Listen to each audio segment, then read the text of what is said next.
Tonight we're going back to the 1990s, a time when a videotape could appear with no name, no digital trail, and no way of knowing who had been watching, and when a roll of film could reveal something you were never supposed to see. Our first story begins after closing time at a Blockbuster, when two employees discover a tape that doesn't belong to the store, and when they press play, they find footage of themselves. And in the second story, inside a 1-hour photo lab, a technician notices that one customer keeps ordering double prints of strangers, houses, and darkened doorways, until one of the photographs points directly back at him. Before we begin, please take a moment to like the video, subscribe to the channel, and turn on notifications so you don't miss an episode. If you like listening on the go or for sleep, you can also follow the podcast on Spotify, Apple Podcasts, or wherever you get your podcasts. And while you're there, leaving a rating or review really helps the show. Now, turn down the lights, put on your headphones, and welcome to Scary Stories from the 1990s.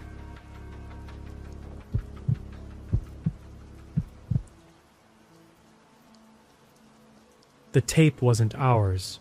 I knew that before I pressed play, because somebody had peeled off the Blockbuster label and stuck it back on crooked. That's the detail I always start with when I tell this story, which is almost never, because for a long time, the only people who knew the whole thing were me, a girl named Kelly, a detective with the Richardson Police Department, and a man who is still, as far as I know, in a Texas prison. But I'm in my late 40s now. The store has been a mattress outlet, and then a vape shop, and is currently nothing. And last month my daughter asked me why I won't let anything with a return slot face the street at our house. So here it is. All of it, in order, the way it happened in the summer and fall of 1997, when I was 19 years old and the assistant manager of a Blockbuster Video in Richardson, Texas. The store sat in a strip center off Plano Road, close enough to Richardson Square Mall that we caught the movie crowd coming and going, and close enough to Central Expressway that Friday nights ran the whole crew ragged. If you were alive and renting movies in 1997, you know exactly what the inside of that store looked like without me telling you, because every one of them looked the same. Blue carpet with the ticket pattern, yellow shelf tags, new releases running the entire back wall, faced out boxes, 7 copies of everything, the neighborhood favorites section by the door, a wire dump bin of previously viewed tapes for sale at $9.99, the candy racks, the microwave popcorn, the cardboard standee for whatever was coming next month, and behind the counter, out of sight below the register line, the machinery that actually ran the place.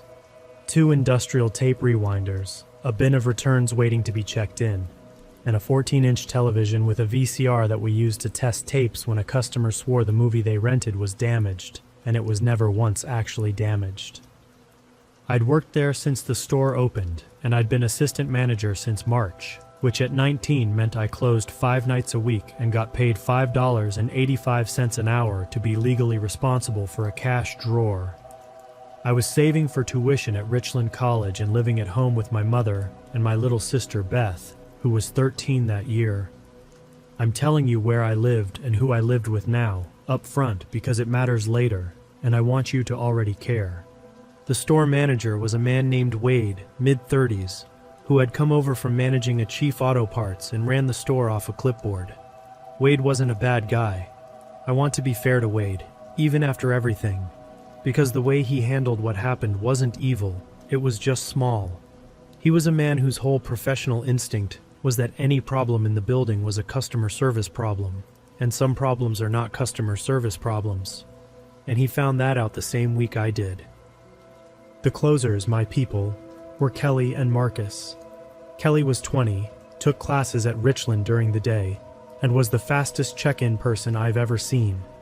She could run a stack of returns through the scanner, eyeball each tape for rewind, and rack the rewinder without ever looking down. Marcus was 17, a senior at Berkner High School, funny, 6'3", and worked weekends. Most closing nights it was 2 of us. State-of-the-art crew, 1997. I want to spend a minute on the routine because everything that happened grew out of the routine, and because there are people reading this who never lived it. A video store ran on a loop. Tapes went out, tapes came back, tapes went out again.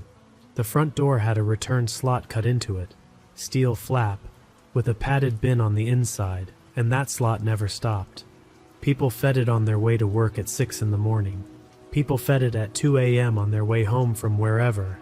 When you were closing alone in a quiet store, the sound of the flap banging and a tape hitting the bin would make you jump every single time. And then you'd laugh at yourself, and that was just the job. You checked the returns in against the account. You looked at the late date, and you had the late fee conversation, which in 1997 was the single most contested transaction in American retail. $3.50 per tape per day. I've been screamed at over $3.50 by men in business suits. I've had a woman throw a copy of The First Wives Club at my chest. None of it meant anything. It was noise, and the loop ran underneath it, out and back, and every tape got rewound and every tape went back on the wall. 2 more pieces of the store you need, and then I'll get to the tape. The first is the mirrors. Our store had 6 convex security mirrors mounted where the walls met the ceiling. The big fisheye kind, angled so that a person standing at the register could see down every aisle without leaving the counter. We had them because our camera system was a lie. There was a camera housing over the door and another over the back corner, and neither one had ever had a working camera in it. The franchise owner had bought the housings and skipped the rest. And Wade told me that with a straight face during my first week. Told me the housings did the psychological work, and the mirrors did the real work. Shrinkage was candy, and Nintendo 64 cartridges mostly. Kids working in pairs. And you learned to read those mirrors without thinking about it. You learned the shape of a person who was shopping, and the shape of a person who was waiting for you to look away. I got good at the mirrors. I didn't know yet that I was in training. The second is the schedule. The week's shift schedule was handwritten on a photocopied grid and taped to the wall of the break room. And a second copy, and this is the one that I think about, was taped facing outward in the little office window behind the counter, where any customer standing at the register could read it if they wanted to. First names and shift times, Monday through Sunday, in Wade's block printing. Nobody thought anything of it. It was 1997. The whole world was taped up facing outward back then, and nobody imagined anything was ever going to read it. The tape came in on a Tuesday night in the middle of July. I know it was a Tuesday because Tuesdays were truck day. New releases came in Tuesday. And that July, every truck was heavy because Ransom had just hit video, and we had a wall of it. Mel Gibson, 40-some copies, and we still had a waiting list. It rented so hard that copies of Ransom barely touched the shelf. They came through the slot, got checked in, got rewound, and went straight back out the door in somebody else's hand. Around 10:30, half an hour before close, Kelly was running the return bin, and I was counting the second drawer, and she made a noise, an irritated little sound, and held a tape up over her shoulder in my direction without turning around. The case was one of ours, a Ransom case, our barcode, our sticker on the spine. The tape inside was not. Every rental tape we owned wore a printed Blockbuster face label with the title and our store number, laminated flat by a machine. The tape in Kelly's hand had a label that had been peeled off something and pressed back down by a human thumb, crooked, with a bubble under one corner, and the label was blank. Not our stock. Somebody's personal tape, a standard T120, the kind sold in 3-packs at Eckerd, and it had come through our slot inside our case, checked out to an account. This happened, by the way. Not often, but it happened. People taped over rentals by accident. People grabbed the wrong tape off the top of their VCR. People returned their own wedding video inside our copy of Twister, and came back the next day white-faced to trade. The procedure was simple, and I could do it in my sleep. Pull the account, note the mix-up, set the personal tape in the lost and found drawer, charge the account for the missing movie unless it turned up. Kelly pulled the account. And that's where the night turned wrong for the first time. In a small way, a paperwork way. The kind of wrong that you notice with the front of your brain, while the back of your brain quietly starts paying a different kind of attention. The account the case was checked out to had returned their copy of Ransom 4 days earlier. Tape and case, complete, checked in by Marcus, rented back out twice since. Which meant the case in Kelly's hand was a second case. Same title, our label format, our store number, that didn't exist in our inventory. Somebody hadn't accidentally returned the wrong tape. Somebody had manufactured one of our cases, or duplicated our spine sticker closely enough to pass in a padded bin at night, put their own tape inside it, and fed it through the slot on purpose, addressed in effect to whoever opened it. I didn't assemble all of that on the spot. On the spot, Kelly and I stood there turning the case over under the counter light, saying the kinds of things you say. That's weird. That's so weird. And I made the decision that 19-year-old assistant managers make, which is that a mystery tape at 10:45 on a Tuesday was a problem for the test VCR. We locked the front door at 11. I killed the outside sign, left the security lights on over the floor, and while Kelly ran the vacuum, I put the tape in the little VCR behind the counter and pressed play, and the 14-inch screen flickered and settled, and I was looking at our own parking lot. I need to describe the footage carefully, because I watched it 3 times that week. Once that night, once with Wade, once with the police. And it's the most completely memorized piece of video in my life, and I've never seen a single frame of it since 1997, and I never want to. It opened mid-shot. No titles, no leader. The way home camcorder footage always opened. Handheld, but braced against something. A car window frame. We'd figure out later. So the image breathed a little without wandering. It was our lot at night, filmed from the far row of parking out by Plano Road. Maybe 150 feet from the storefront. You could read the glow of the sign. You could see the whole front of the store, the poster windows, the door with the return slot, and the pool of light the entrance threw across the sidewalk. For the first while, nothing happened, and my honest first reaction was relief. Somebody had gotten a camcorder for Christmas and burned tape learning the zoom, filming whatever was out the windshield, and our sign was bright, and that was the whole story. The zoom went in and out. It found a shopping cart. It found the marquee letters, amateur hour. Then the timestamp in the corner clicked over past midnight, and the front door of the store opened, and 2 people came out, and the camera stopped wandering. It was me and Marcus. There's no describing what it does to you, watching yourself on a stranger's tape. I knew the night even.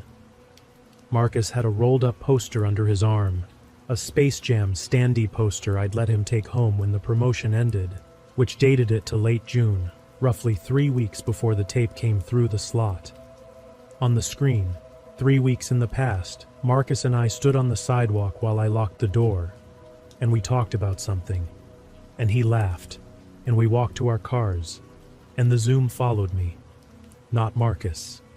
Me to my Corolla, and it held on the Corolla until my headlights came on and I pulled out onto Plano Road, and then the image cut. The footage jumped, and it was the lot again, different night. Rain on the windshield in this one. The timestamp was 4 days later, closing again.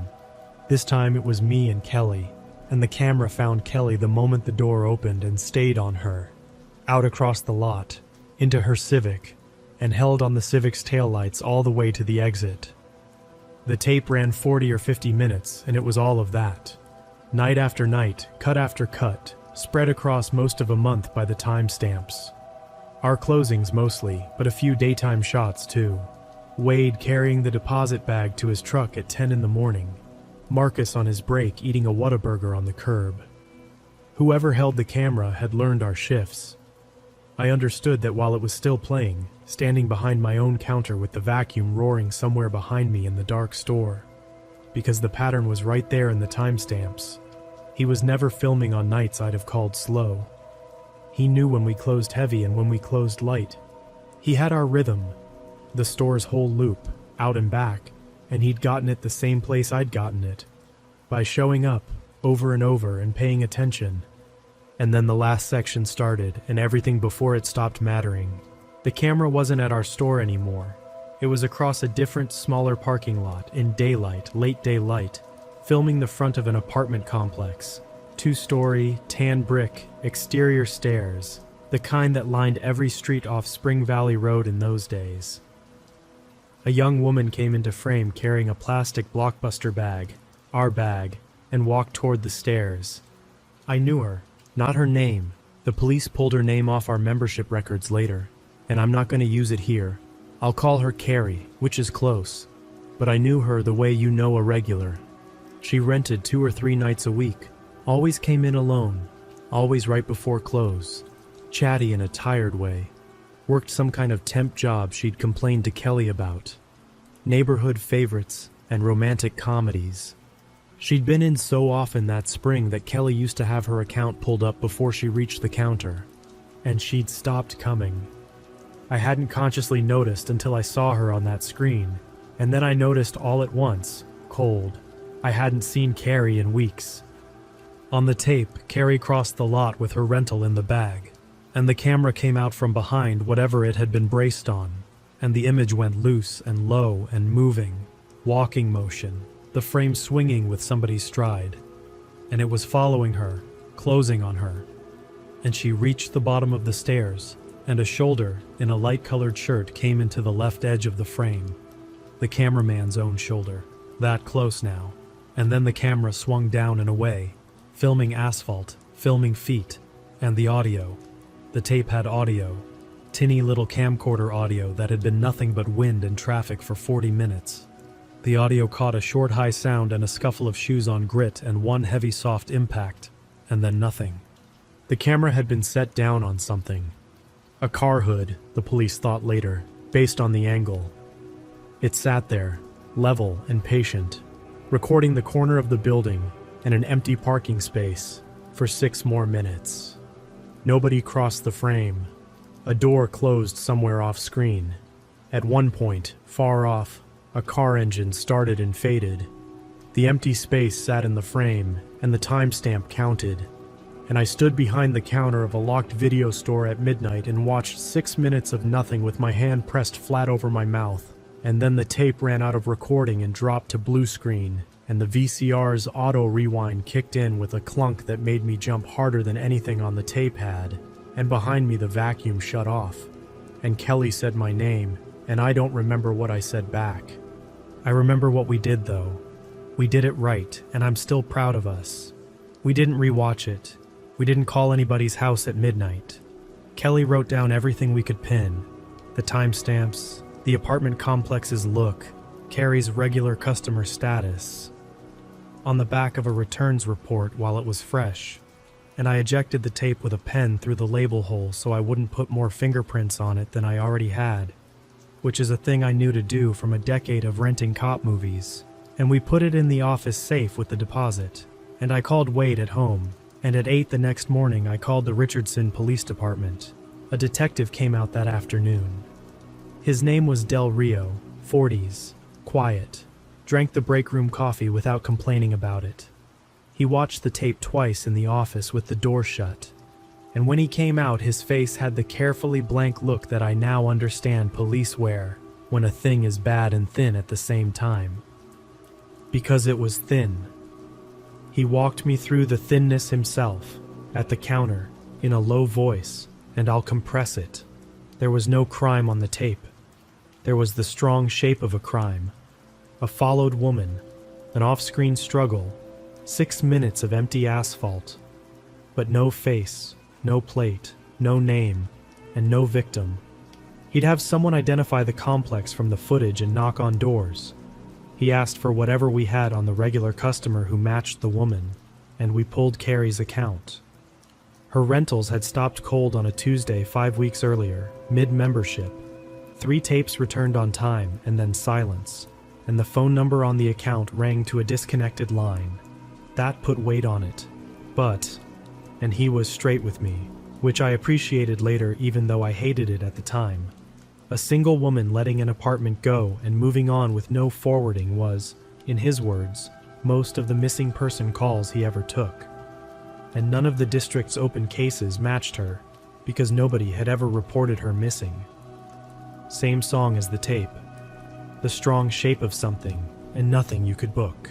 He took the tape, the manufactured case, and our lost and found log, and he gave me a card, and he told me to call if the account holder came in, or if anybody came asking about a lost tape. He said that last part looking at me steadily, and I understood that Detective Del Rio had already worked out the thing I'd only half worked out, which is that the tape hadn't come through our slot by mistake, and mistakes were therefore not what we should be waiting for. Wade's reaction was Wade. He was rattled. He'd watched it, and it got to him. But by the next staff meeting, the rattled had set into management. He gathered the closers in the break room and told us the matter was with the police, that it wasn't to be discussed with customers or with anyone outside the store, that the company didn't need a Channel 8 situation, and that if anybody asked, nothing had happened. He wrote, "Nothing happened" on the whiteboard and underlined it. I want you to hold on to that image, because for the next 2 weeks, that was the store's official position. And it meant that when the man finally walked in, the only people who knew enough to be afraid of him were me and Kelly, and the only instruction we'd been given was to smile. He came in on a Thursday afternoon, 2 days after Del Rio took the tape, at about 4 o'clock, which I later decided was chosen, early enough that the store was quiet, late enough that the schedule taped in the office window told him I'd be there, because Thursday was one of my doubles, and the whole world could read our schedule. I was alone at the counter. Kelly was in at 5. The man came through the door and didn't browse. That's the first thing I registered about him, before his face, before anything. He came through the door on a line, straight at the counter, and nobody came at the counter on a line except returns and complaints, and his hands were empty. Middle-aged, soft, maybe 50, glasses with a light tint to them, a striped golf shirt tucked into pleated khakis, tucked tight, belt cinched, thinning hair combed with real attention. He was sweating, which meant nothing in a Dallas July, except that our air conditioning ran hard enough that customers complained, and the sweat didn't stop.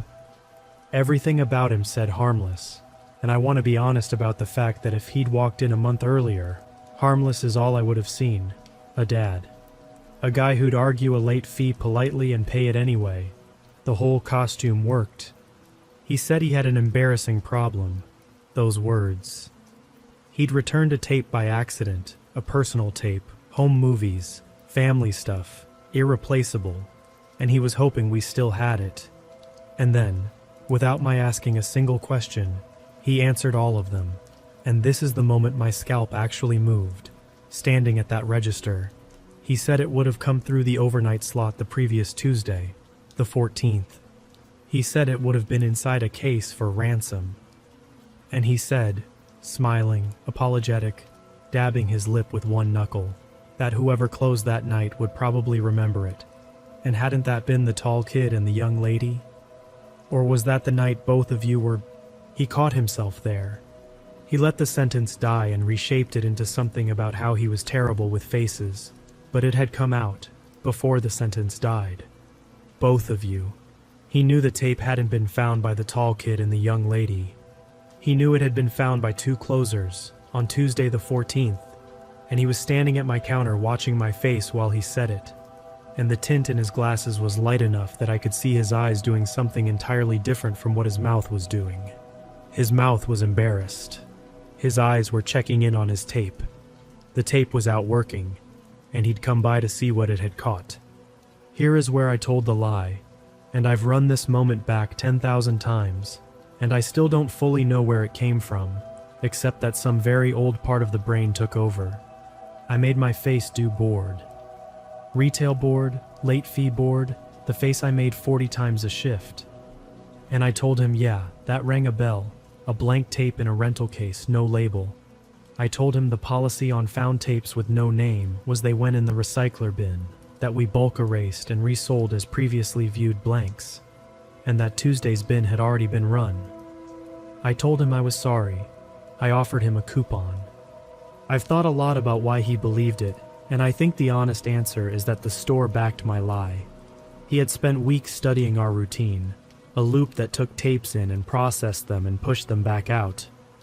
And I just described that loop eating his tape, and it was exactly what the store he'd been watching would do. He stood there a moment with his tongue touching his upper lip, doing the same math on my face that I was refusing to show him, and then he thanked me and took the coupon and walked out on the same straight line he'd walked in on.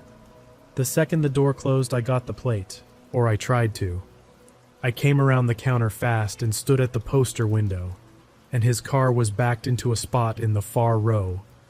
Backed in, nose out by Plano Road, in the exact patch of the lot the footage had been shot from, and he crossed to it at a walk that was almost a jog, and the plate was against the hedge, and I never saw it. Beige sedan, a Cutlass Sierra, or something in that family, brown pinstripe. I wrote all of it on a returns report, along with every word of the conversation while it still rang, and I called the number on Del Rio's card, and then I called Wade, in that order, and I want that on the record, in that order. Del Rio came out that evening and took me through it twice.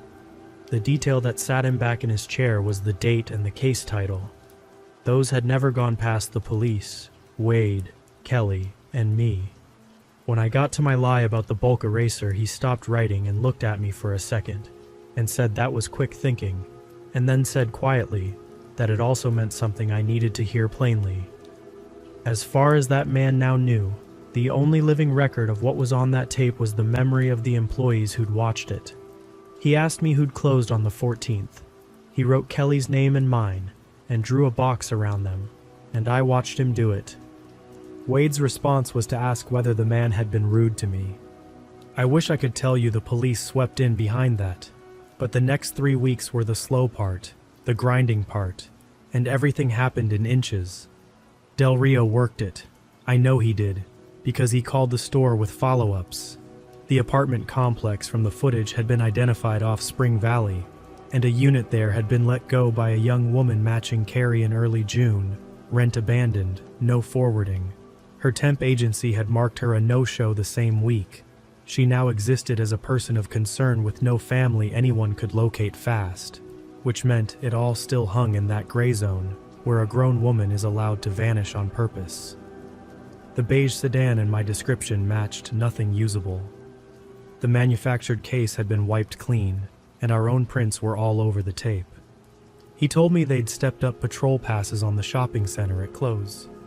I did start seeing the cruiser some nights, sliding through the lot around 11, some nights, and in those same 3 weeks, the man closed in on me by inches, and I can lay the inches out in order. First it was the phone, store phone, evenings, starting maybe 5 days after the counter conversation.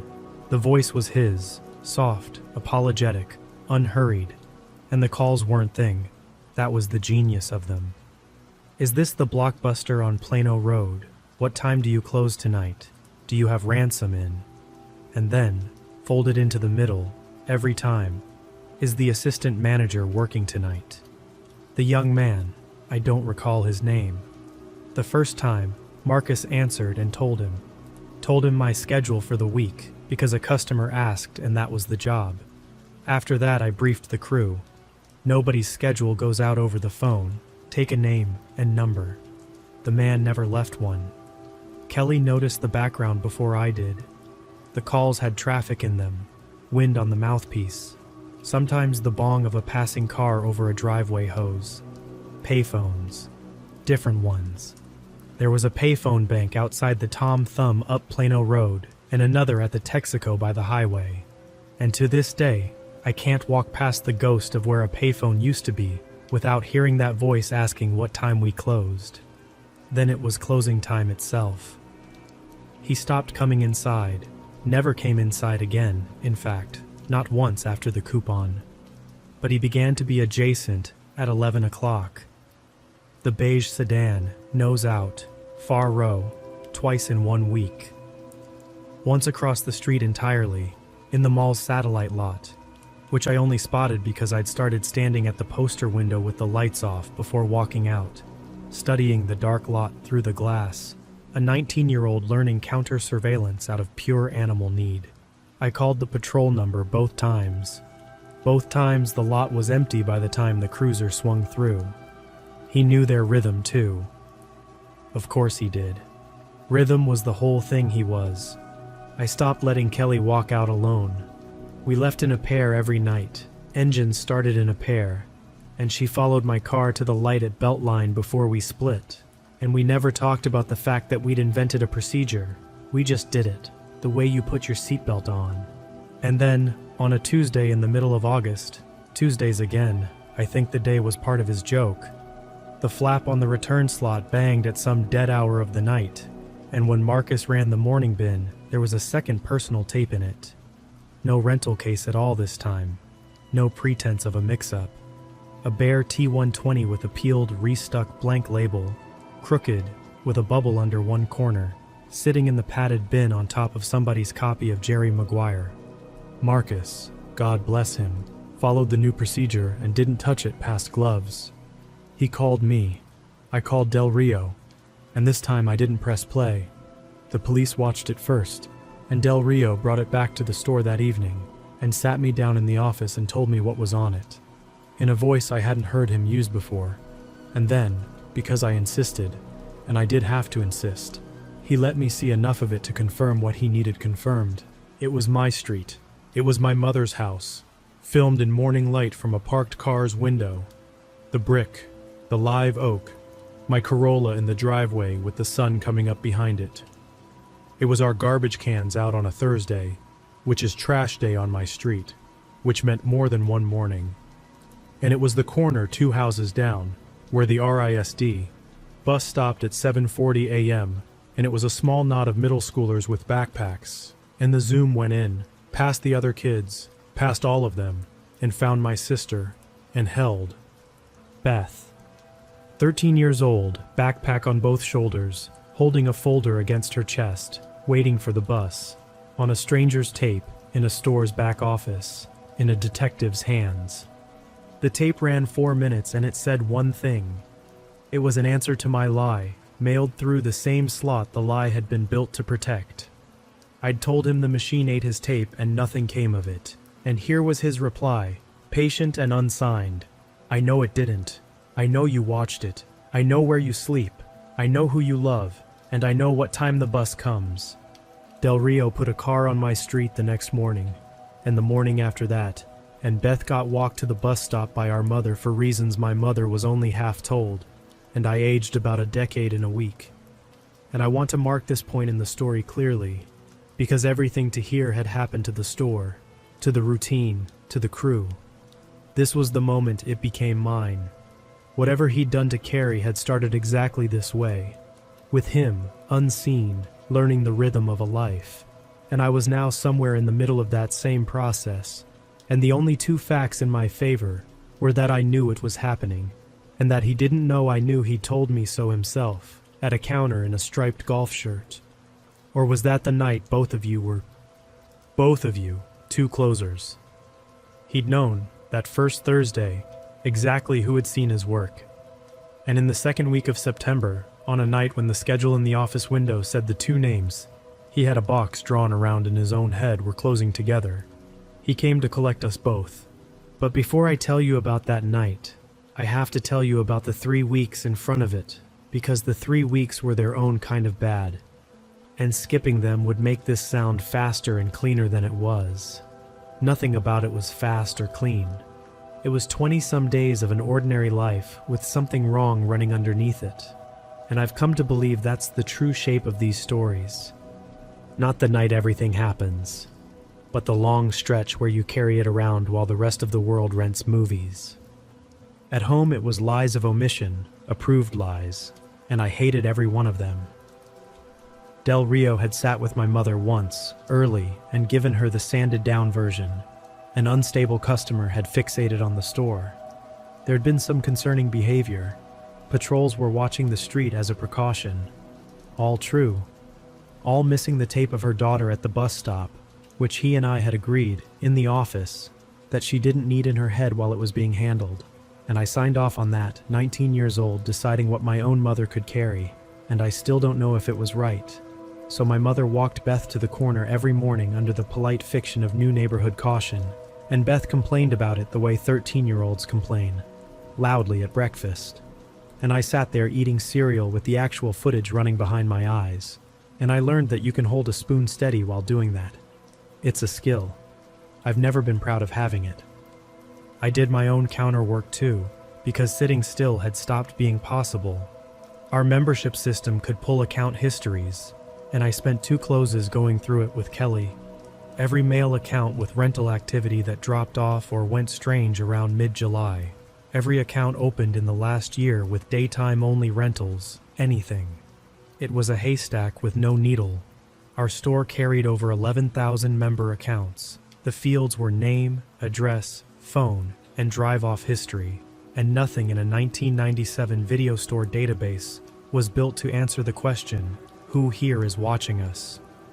We found nothing. I learned after the arrest that his account was 9 rentals in 2 years. All daytime, all on time. A file so quiet no search I could invent would ever have surfaced it. He was in our own records the entire time, filed under clean. I think about that more than almost any other part of this. Then there was the evening at the Tom Thumb, which I've never been able to prove was anything, and which I'm certain to my bones was something. First week of September, a Wednesday, my night off. My mother needed milk and I drove up Plano Road at around 9, and the payphone bank stood outside the store's entrance, 3 phones under 1 steel canopy, and as I walked from my car, a man was standing at the middle phone with his back to me, pleated khakis, soft build, thinning hair under the sodium light, and I stopped walking in the middle of the parking lot. Just stopped, between a cart corral and somebody's minivan, and as I stood there, the man hung up and didn't turn around and walked away from me down the front of the store and around the corner past the ice machine, unhurried, and was gone. I never saw his face. I stood at that cart corral for a minute, and then I went to the middle phone and put my hand on the receiver, and the receiver was warm, and I called the store from it, from that exact phone, and Marcus answered, and I asked him, my voice doing its best impression of bored, whether anybody had just called. He said, yeah, actually, a minute ago. Some guy asking if I was working tonight. He told him no, night off. I drove home the long way, watching my mirrors the whole time, and I didn't buy the milk, and I've never told my mother why there was no milk, and if she ever reads this, that's why, Mom. That's why there was no milk. The last thing from those weeks is the schedule, and I want it on the record because it's the one fight I lost that mattered. After the Beth tape, I asked Wade to take the shift schedule out of the office window, the outward-facing copy, the one any customer could read. I laid out the reasoning in one sentence. The man knew our shifts, and this was where our shifts were printed. Wade heard me out, and then he explained, not unkindly, that the window schedule was how the whole crew checked their hours, that moving it would confuse everybody, and that we shouldn't reorganize the store around one weirdo. He said the police had it handled. He said, and he tapped the whiteboard when he said it, that the main thing was that we all stayed calm and professional. So the schedule stayed in the window, facing out, in Wade's block printing, first names and shift times, Monday through Sunday.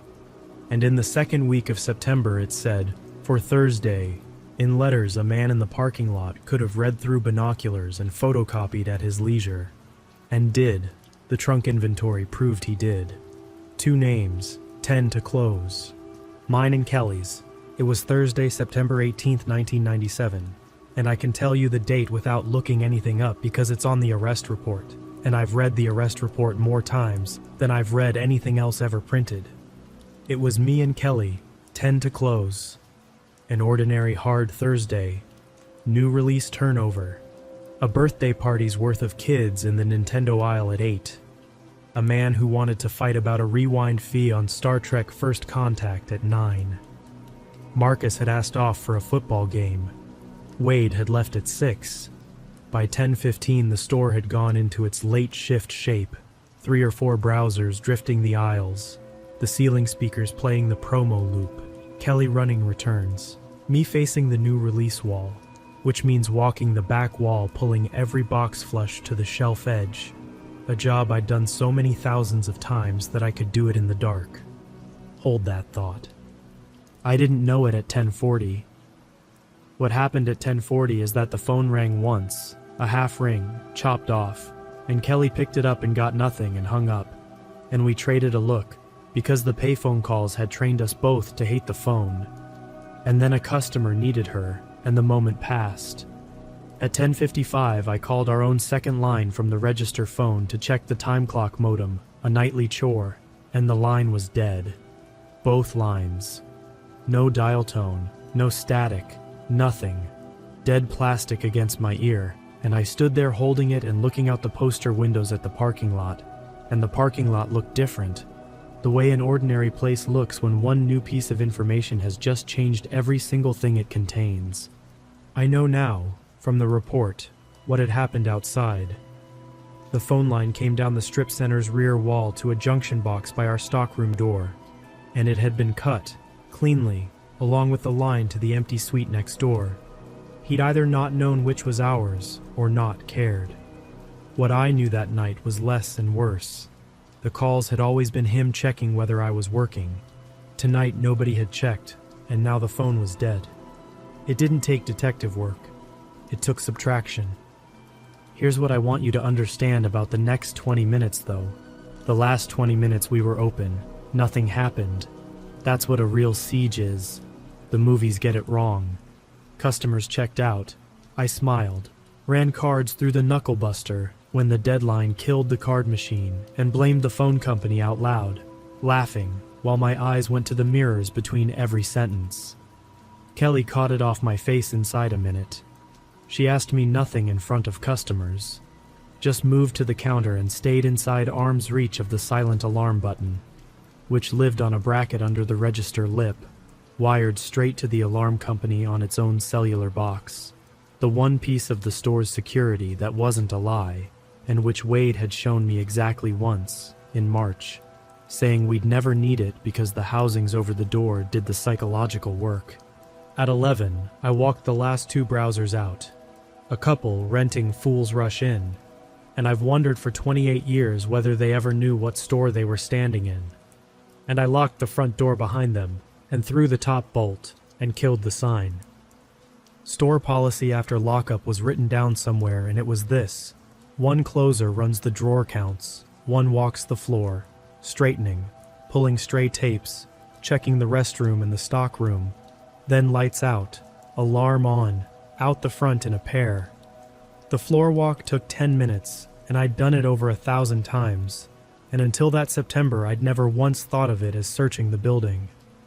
That night I stood at the counter with the keys in my fist, and looked down the length of the store, at the aisles I knew by heart, the head-high rows of action and comedy and drama running away from me under the security lights, 40 feet of shelving you couldn't see over or through, and above them the 6 fisheye mirrors holding their 6 warped little copies of the room. And I did the math I should have done at 10:40.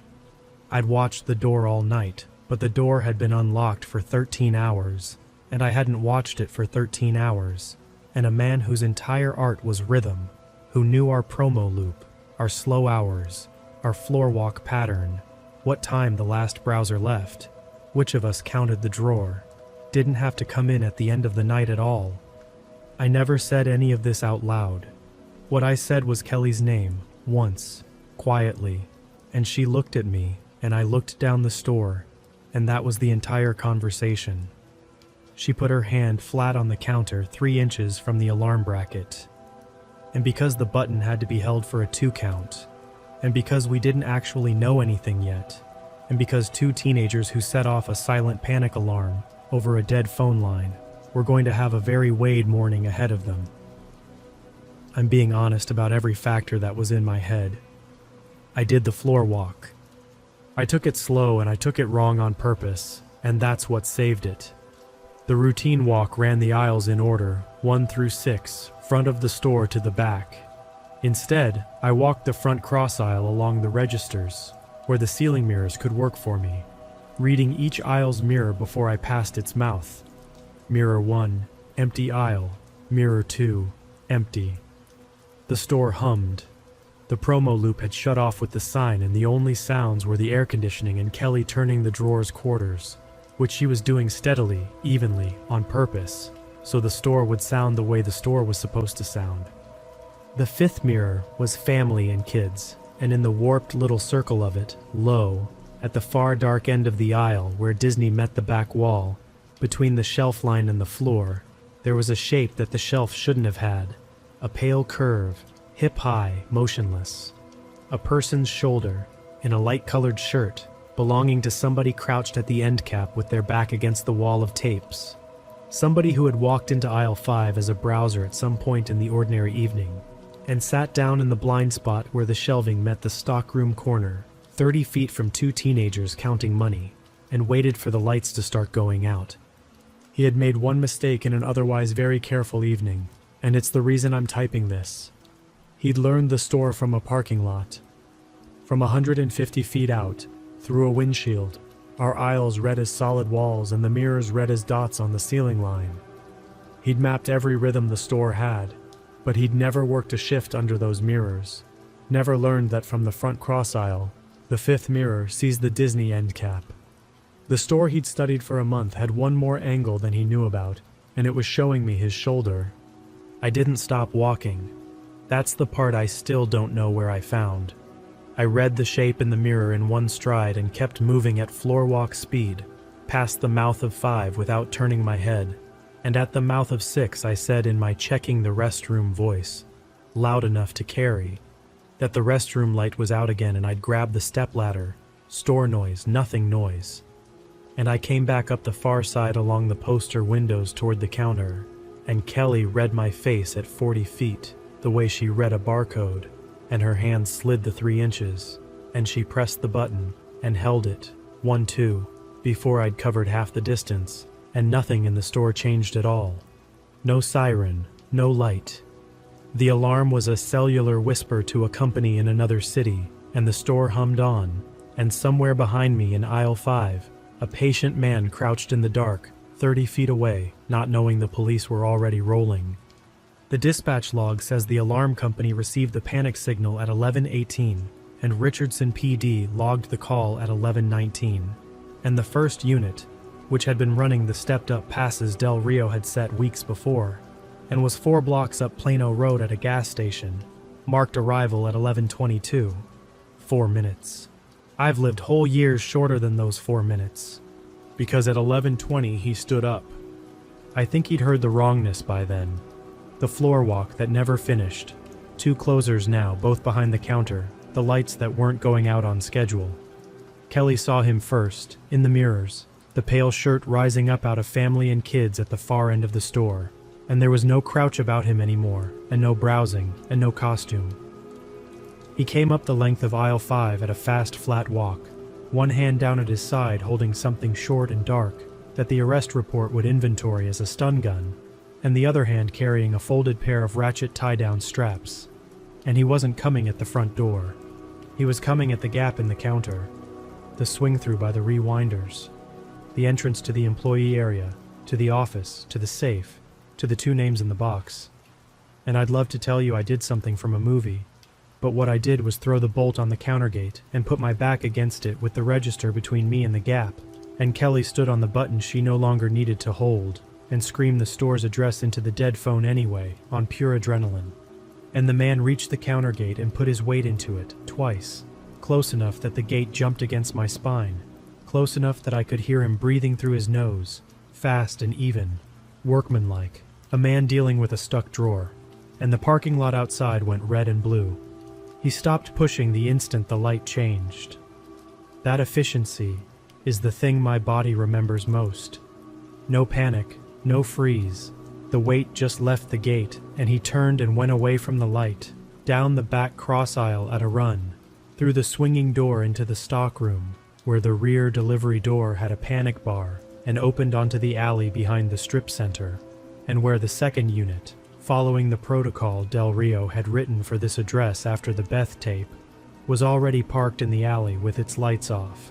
He came through the panic bar at a dead run with a stun gun in his hand, into the alley, into the takedown, and the report says he was proned out and cuffed at 11:26, and it says he made no statement, and it says the arresting officer noted that the subject, once cuffed, stopped resisting entirely and asked one question, which was whether the store's tapes got erased before resale.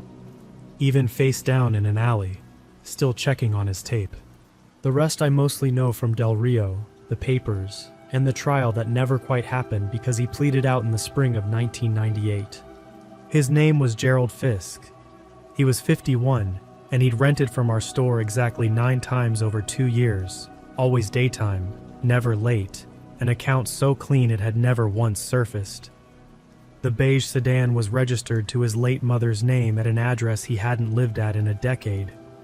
In the trunk and the back seat, that night, inventoried, 11 more T120 tapes, a camcorder in a zippered bag, binoculars, a photocopied Blockbuster shift schedule, 3 weeks old, our store, Wade's Block Printing, along with 2 older schedules going back to June, a spiral notebook of times and initials that the prosecutor would later walk the judge through page by page, and in a paper Tom thumbsack, a woman's wallet, a hairbrush, and a set of keys with a Blockbuster membership card on the ring. Carrie's card, our store number on it. They ran Fisk's paper the same night, and his paper had a hole in it. A rent payment, in money orders, on a house in Garland leased under the name Gerald Loomis. Richardson and Garland PD went through the Loomis house at 4 in the morning on September 19th, and in a back bedroom with the windows screwed shut, a hasp and padlock on the outside of the door, and a television with a VCR on a milk crate, they found Carrie, alive, 91 days after the 6 minutes of empty parking space. I'm not going to write anything else about those 91 days, because they belong to her, and she survived them. And the last I ever heard, years ago now in secondhand, she was living out of state and married, and I hope the rest of it to this day. Fisk took a plea in April of 1998, aggravated kidnapping and unlawful restraint for Carrie, burglary, and the stalking counts for us. And the sentences stacked up past his life expectancy, and the papers gave it 3 days and moved on. Because in 1998 the world was full of news, and a video store was nobody's idea of a crime scene. The store went back to being a store almost insultingly fast. Wade erased the whiteboard.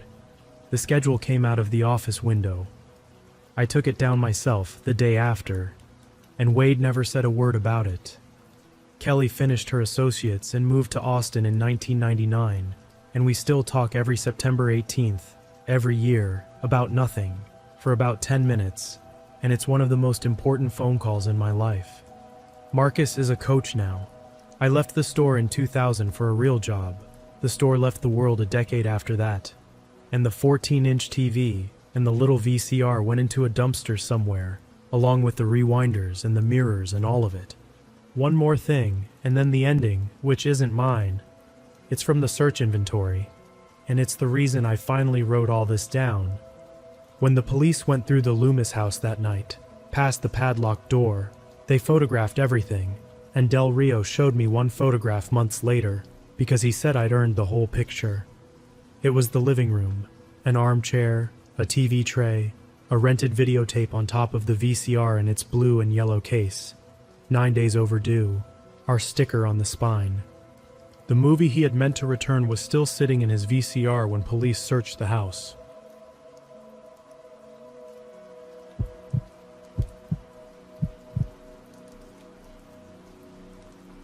Every 1-hour photo tech from the 90s will tell you the same thing if you get a couple drinks in them.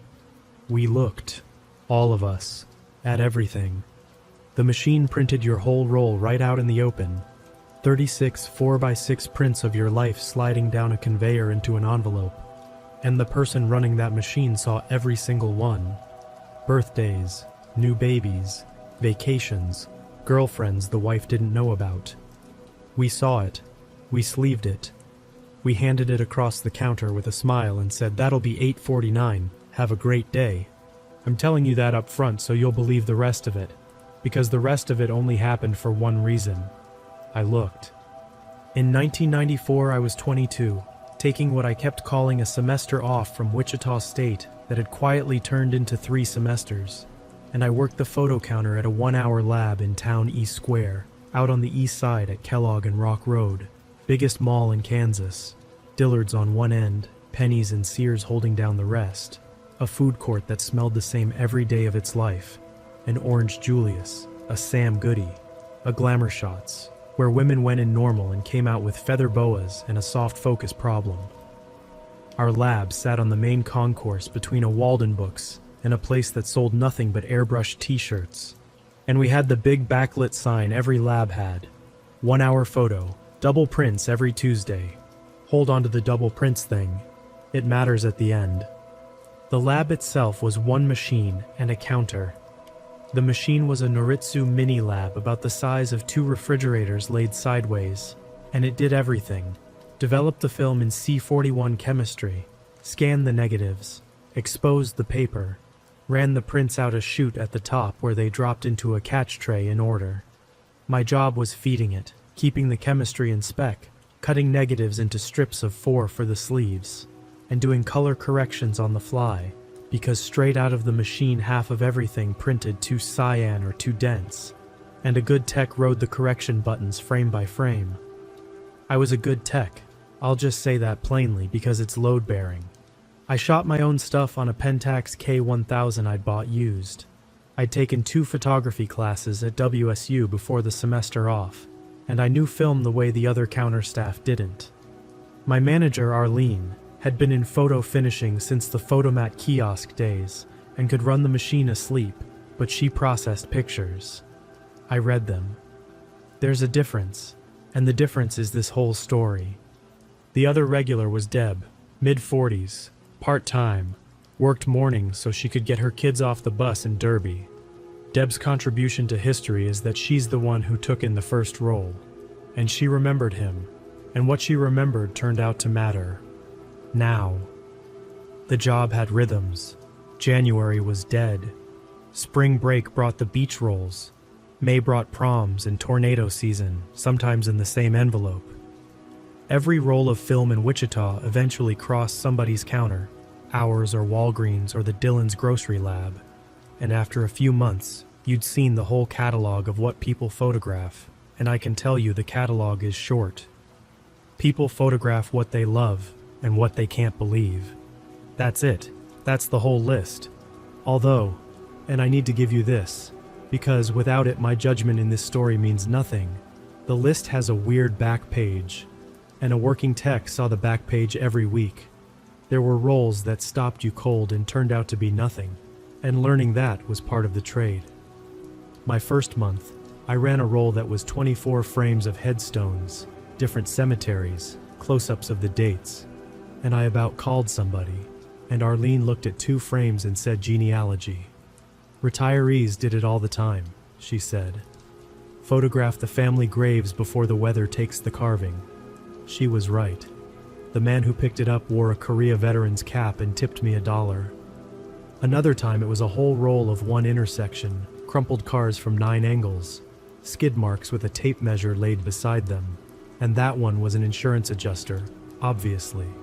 And the only thing wrong with me for wondering was that I was new. Wrecks, dead deer, a burned kitchen, a neighbor's fence photographed for a lawsuit, teenagers with somebody's dad's gun posing in a basement. The drawer of almost alarming was deep, and 99 times out of 100, there was a boring adult reason standing right behind the print, holding a clipboard. So understand, I wasn't a jumpy kid looking for a monster in the tray. By March of '94, I'd been trained out of jumpy. I knew the boring reasons. I went looking for the boring reason the way Arlene taught me, every single time. Which is why the first roll stopped me, because it wasn't either one. Envelope G. Sutter, no phone number. 24 exposures, Kodak Gold 200. Prints, 4x6, glossy, double. It came in on a Tuesday in the middle of March. Dropped with Deb in the morning, picked up same day. I ran it around lunch. 24 frames, and I still remember the tray filling up and the feeling of my attention shifting, one frame at a time, from bored to something that didn't have a name yet. Houses, that's all. Houses at dusk. Shot from across the street. A tan ranch house with the porch light on. The same ranch house from a different angle. A split level with a basketball hoop over the garage, and a Plymouth Voyager in the driveway. The Voyager again, closer, the frame centered not on the van, but on the strip of side yard next to it, where a gate stood open. A 2-story on a corner lot, dusk again, one upstairs window lit. The same window zoomed, the curtain glowing. No people in the first 15 frames. Then frame 16. A woman at a bus stop bench, shot from inside a car. You could see the doorframe edge and a sliver of side mirror intruding on the left of the frame.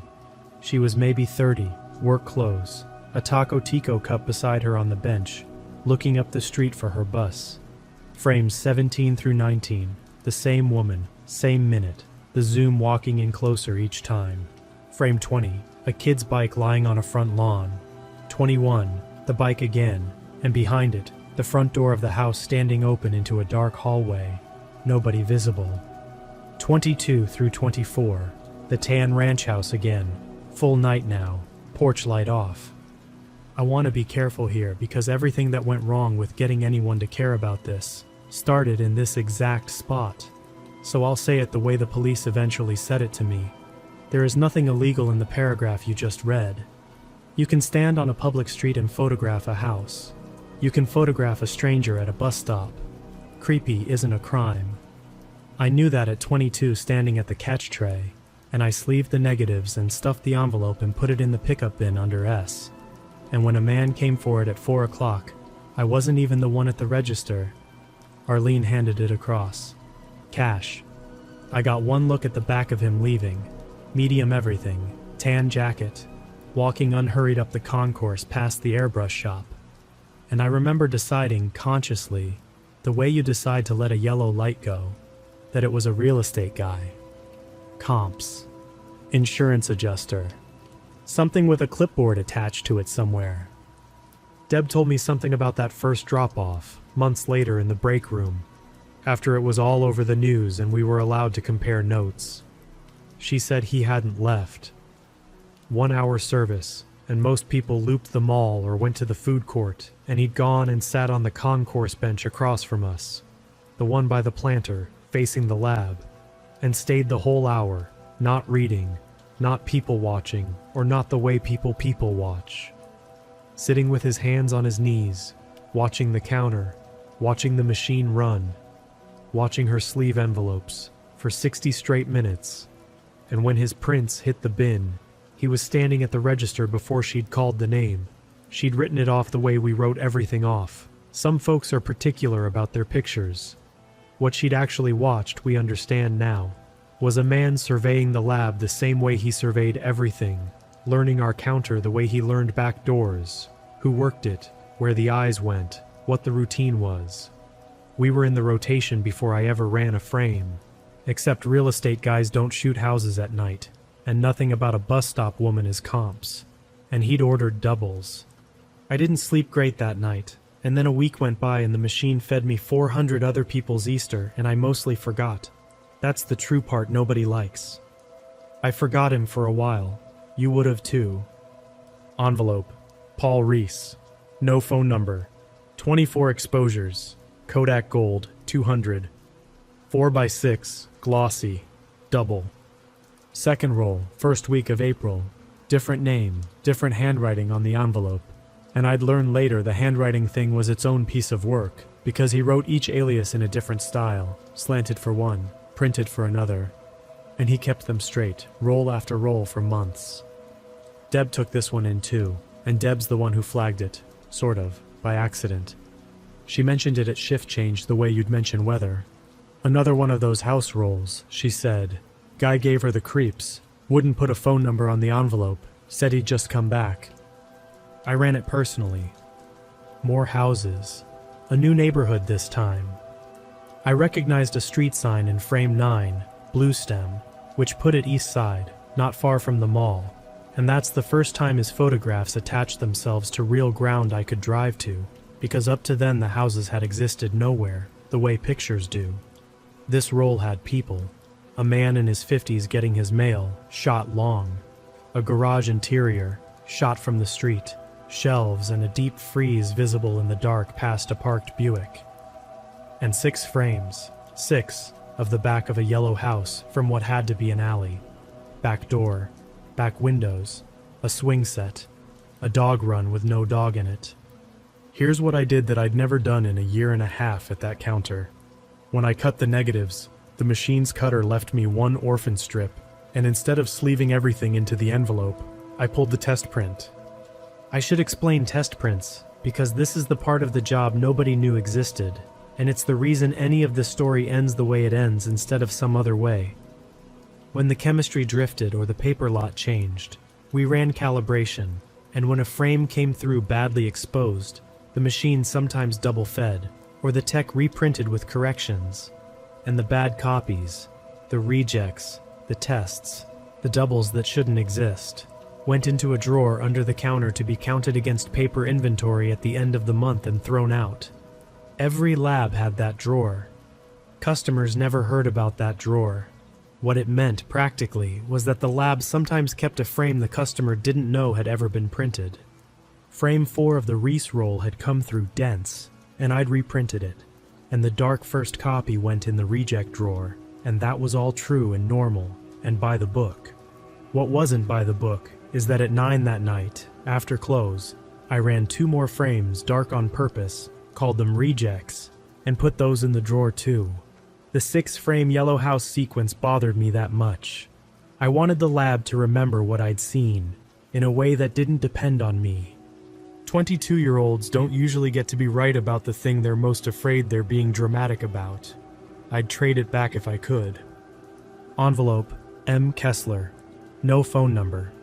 36 exposures. Kodak Gold, 200. 4x6, glossy, double. Roll 3 came in the last week of April, and Roll 3 is where I stopped wondering whether it was the same man, because Roll 3 is where the film told me. Different alias, 36 exposures this time, dropped at lunch rush with Arlene, and Arlene's description at shift change matched Deb's, matched the tan jacket. Pleasant, forgettable, cash, no phone, I'll just come back. I ran the roll after close with the gate down over the counter and the mall going quiet outside, which in hindsight is a strange choice, developing a stranger's surveillance photography alone at night in an empty mall, but I'd stopped being able to run his stuff with customers around. It felt wrong to run his film around normal people. I didn't want anyone standing at my counter looking at their kid's birthday party while that came down the conveyor. The content had moved. That's the only way to put it. The houses were still there. The yellow house was back, 4 more frames of its rear elevation, and 1 frame shot straight down the alley showing how the yard gates lined up. But half the roll was now people, and the people frames had changed character. The bus stop woman from March was in this roll. Same woman, no question, different day, walking with groceries. The frame after her was her front door. The frame after that was the door again at night. And a new subject, a family. Frames 19 through 28, 1 family, tracked across what the light said was at least 3 different days.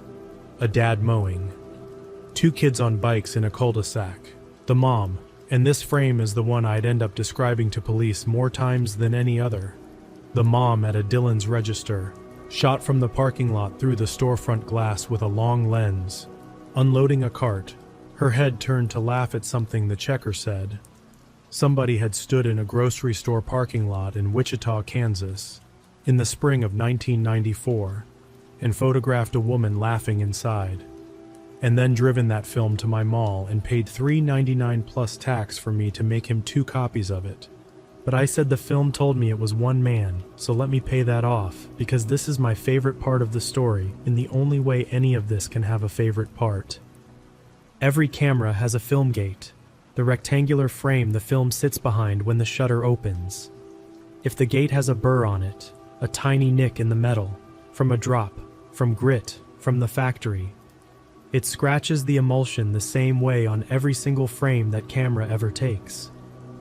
On prints it can show as a fine line, but on the negatives it's unmistakable. A hairline running the frame's length, identical spacing, identical depth, Roll after roll. That's a real thing, by the way. Labs knew it, and police knew it.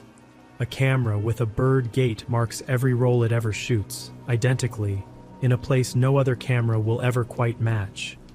The Kessler negatives had a hairline scratch, top third of the frame, running edge to edge.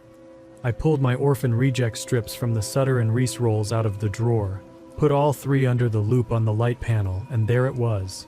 All three rolls, same line, same position, measured against the sprocket holes with the little metric ruler I used for cutting. 3 names, 3 handwritings, 1 camera. I photographed the strips lined up on the light panel with my own Pentax, and I wrote out everything I knew on a legal pad. Dates, aliases, contents, the scratch, and I started what I can only call a file, which lived in my locker in the back next to my Discman, and a paperback of the client I never finished. It's still strange to me how calm the file made me feel. As long as it was a puzzle, it stayed a puzzle. Puzzles don't drive to your street. 2 things happened in May, and I'll take them in order. The first is that I tried the police round 1, and it went exactly how you think.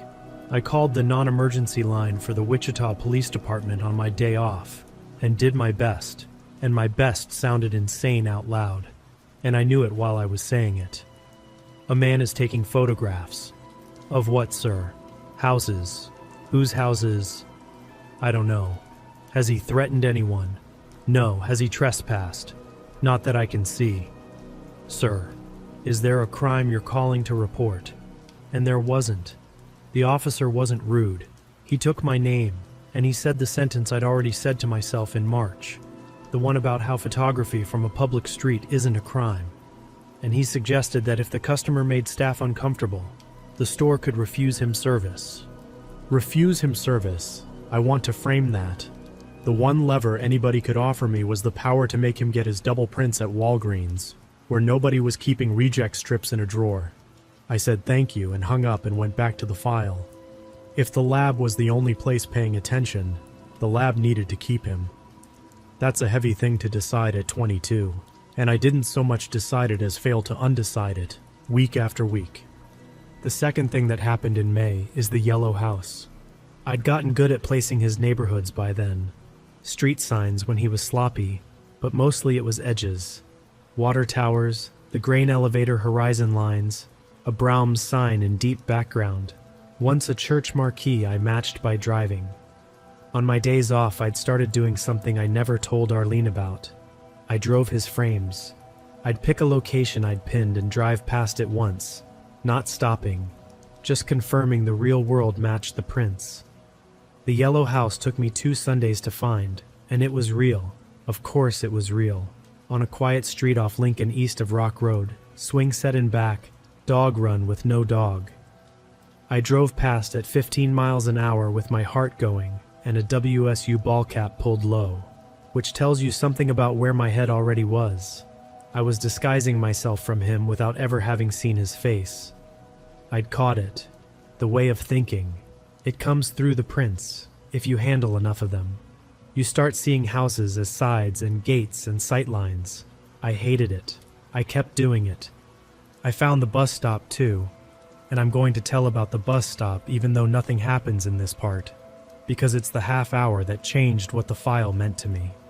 It was a Metropolitan Transit bench on East Harry, in front of a strip of storefronts, a laundromat and a tax place, and a Taco Tico 2 doors down, which explained the cup.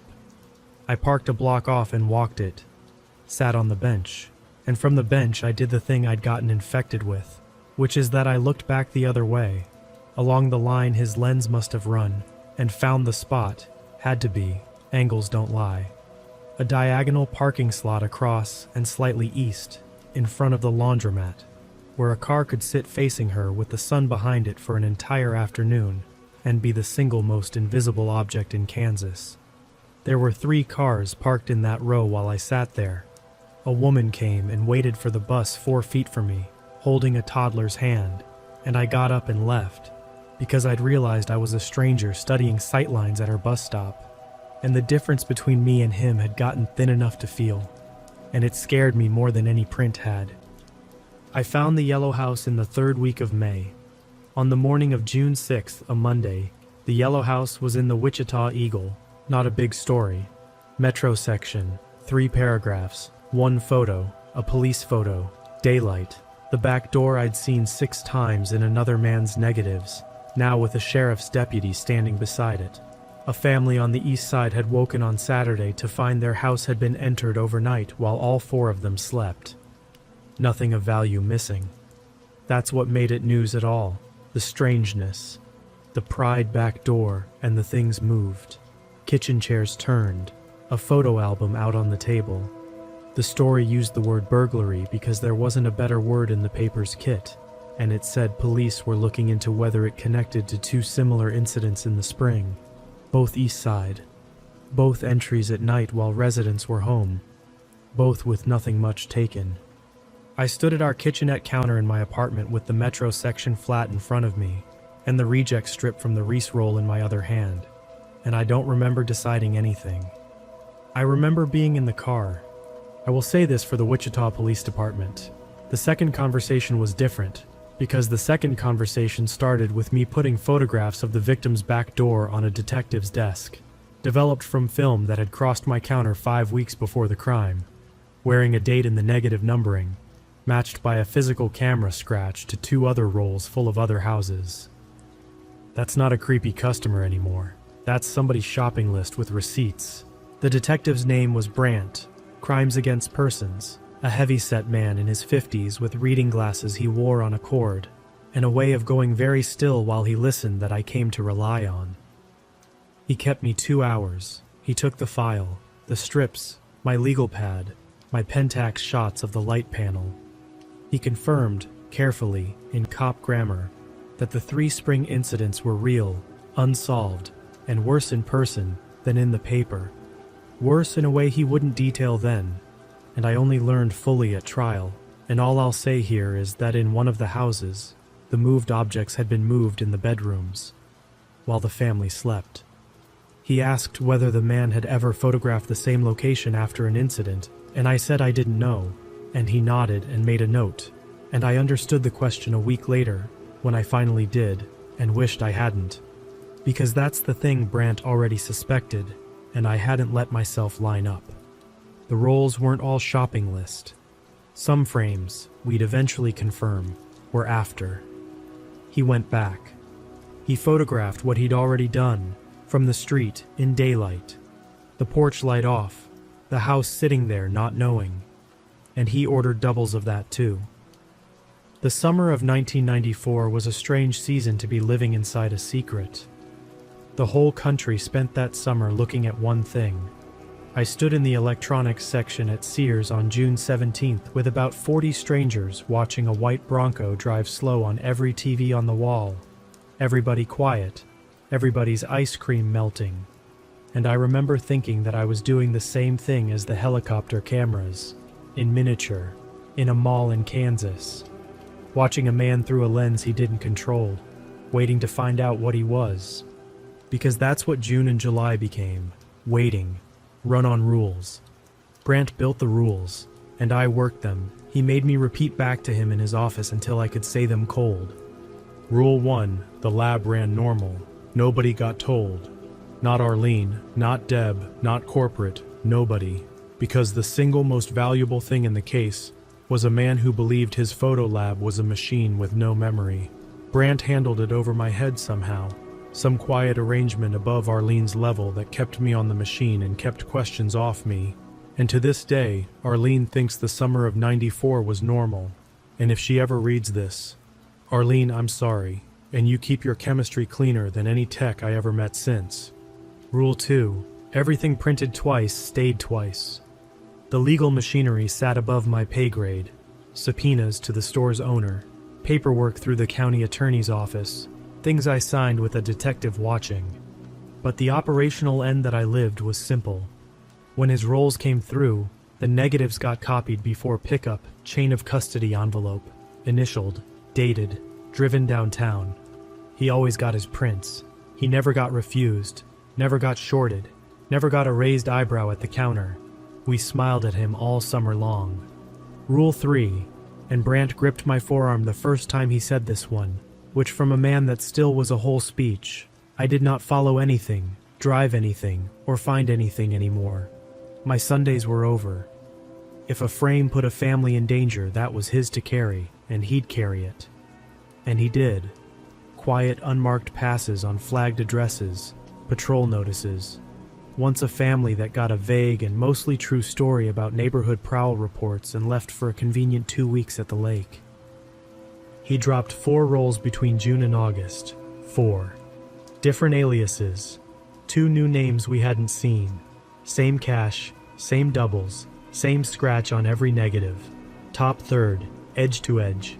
The loop confirming it each time, while a uniformed officer stood in our stockroom, pretending to be a Pepsi delivery man badly.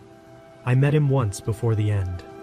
I should say that plainly, because when people hear this story, they always assume the counter-arrest was the first time I saw his face, and it wasn't. It was the second.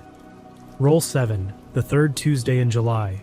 Deb out with a sick kid, Arlene at the bank, and at 4:10 the tan jacket came up the concourse, and there was nobody at my counter but me. I'd imagined the moment so many times that the real one felt understaffed. He set the envelope on the glass, Reese that week, the slanted handwriting, and said drop off, and I said sure thing, and I did the intake I'd done 9,000 times, and I am here to tell you there was nothing. That's the report. That's the whole horror of the report. Up close, Edwin Roy Galt was a soft-spoken man in his 40s, with a sunburn line across his forehead where a cap usually sat. Drugstore aftershave, clean fingernails, a plant ID on a belt clip turned backwards, and the mild, patient politeness of a guy waiting on carryout. He counted no cash out ahead of time, asked no questions, touched nothing but his own envelope. The single thing I caught, and I only caught it because I was looking the way Brandt had taught me to look. Hands and eyes, nothing else, don't stare. Is that his eyes went once to my name tag, held for about the length of a word, and came back up. That's all. One flick. Reading a label on a piece of equipment. I said ready after 4:30, and he said the 4 words I'd been hearing secondhand since March. I'll just come back. And he walked off toward Dillard's at the pace of a man with nowhere to be. And I held onto the counter for a second, and then I went in the back and called the number I had memorized and said he's here, roll in hand, and the machine hadn't even finished its first bath. The other thing from those weeks I want on the record is the corkboard, because it's where I finally saw the shape of him all at once, instead of a Tuesday at a time. Brandt had me downtown twice in July to walk frames. They'd built the case on a wall, every roll printed 8x10, arranged in columns by location, red yarn and map pins, exactly the way you're picturing it, because that's really how it was done. And my job was sequencing and technical read. Which frames came from the same outing, judging by light and negative order. What lens. Where he'd stood, worked backward from angle and compression. I was good at it, and being good at it in that room felt terrible, and I did it anyway, 4 hours at a stretch. A college dropout with a laser pointer teaching homicide unit men how to read depth of field. At the end of the second session, Brandt stood a long time in front of the column for the Yellow House, 17 frames spanning 10 weeks, and said the only thing I ever heard him say about the man that wasn't operational. He said, "Everybody keeps calling this guy a peeping Tom with a camera. This is a man doing site surveys." And then he took his glasses off and rubbed his eyes and told me to go home the long way, vary the route, and that was the whole goodbye. Go home the long way, vary the route. I did every night, and I'm going to tell you about the last Thursday in July, because it's the piece of this story that never made any report, and it's the piece that cost me the most sleep per ounce. I left at close, took Rock Road South instead of my normal run up Kellogg, and a pale sedan came out of the mall exit 2 cars behind me. It was still there at Harry. Still there when I turned west, which nobody turns, because west on that street goes nowhere a mall shopper goes. I did the thing Brandt had taught me for exactly this. 3 right turns, slow, signal everything, and if it's still with you, drive to the Quick Trip on Lincoln and park at the front doors under the lights and go inside and call. Right turn 1. It stayed. Right turn 2, it stayed, and my hands on that wheel stopped belonging to me. Right turn 3, it swung wide, past me, and pulled into a Pizza Hut, and through their front glass I watched a heavy-set dad in a softball jersey walk in and hold up 2 fingers at the hostess, and I sat at the curb across the street until my heart quit slamming. And then I drove to Hayesville and didn't tell Brant for 4 days. Here's why that nothing story earns its place. When I finally did tell him, embarrassed, expecting the reading glasses and a lecture about wasting adrenaline, Brant didn't laugh and didn't reassure me. He wrote down the date, the time, the streets, and the make if I had it, and he filed it, and he said the sentence I've carried out of that whole summer more than any other. He said, "With a man who watches, you never get to find out which times were him." That's the tax. Everybody in those albums has been paying it since, whether they know it or not. Then he bought me a Coke out of the machine, which for Brant was practically a hug, and sent me home the long way again. The content kept moving in one direction. Fewer houses, more people, longer lenses. The Dillons family was gone from the rolls. Brant's people had noticed their absence before I did, and never told me why, and I didn't ask. The bus stop woman was not gone. She was in every role now, her block, her building's parking lot, the numbered stalls, her, at her door, keys out, shot from far enough away that she'd never in her life have picked him out of the world, one frame catching her looking almost straight down the lens line. Some sound in the street, a bird, who knows, her face open and unbothered and totally unaware, and I printed that frame at 1 hour speed, and it sat in the catch tray looking up at me, and I had to go stand in the stockroom for a minute among the paper boxes. Brant wouldn't tell me her name. He told me she'd been contacted, which he said in a tone engineered to end the sentence. I've thought about her every day of my life since, and I've never once known what to call her, and I've decided that's right. She gets to be unlisted, even here. And then the first week of August, roll 8, frame 31. I'm riding the correction buttons half hypnotized at 2 in the afternoon, and my own apartment building came down the conveyor. I knew it before I let myself know it. You do. Brick 3-story on hillside north of Kellogg, the dumpster corral, the exterior stairs, my neighbor's window unit dripping down the wall the way it had all summer, and my Civic in the lot, in its spot, frame 32, shot straight on and centered, the parking decal legible on the glass. Frame 33 was the building again at night. Frames 34 through 36 were the mall, our concourse entrance. The lab's backlit sign, 1 hour photo, shot from out in the parking lot through the doors, and standing at the counter inside, a small blur in a red vest, 90% unrecognizable, 100% me. I want to be accurate about what I felt, because I've told this part wrong at parties for years, played it for the gasp. Standing at the machine, what I felt wasn't terror, it was insult. He'd handed it to me. He'd stood in daylight and photographed the person developing his film, and then given me the film to develop. And either he knew exactly what I'd been doing all summer and this was a message, or, and Brant believed this one, and by the end I did too. He had no idea, and I'd simply come up in his rotation. He'd noticed the tech who was always there, young, alone at close, predictable schedule, name tag, car in the same stall every shift. The truth Brant kept me sitting with is that the second version was worse, and it took me a while to see why. If it was a message, I mattered to him. I was an adversary, a factor. If it was the rotation, then all I was, after 5 months inside his head, after the loop, and the file, and the light panel, all I was to Edwin Roy Galt was another address that hadn't happened yet. I'll give the week after that roll its own paragraph, because it deserves one and only one. Brant moved fast and quiet. My Civic started parking in a different stall, one visible from the mall security office, and a mall cop named Gene, who was told a fraction of a version of the truth, walked me out at every close for the rest of the summer, talking about the Royals the entire way, every night, God bless him. I stopped sleeping at my apartment. Officially, I was cat-sitting for a cousin in Hayesville, which is what my mom still believes. And my mom reads everything I write, so... Mom, there was no cat, and I'll explain when you call. The apartment itself got 2 drive-bys a shift from patrol, and Brant walked my building's lot with me once, at noon, and stood where the frame said Galt had stood, and measured nothing, and wrote nothing, and just looked for a while at the sight line to my window. He never told me what he concluded. I never asked. There are conversations you can tell were had entirely so a 22-year-old would witness them and feel the department's weight, and it worked, and knowing it worked never made it work less.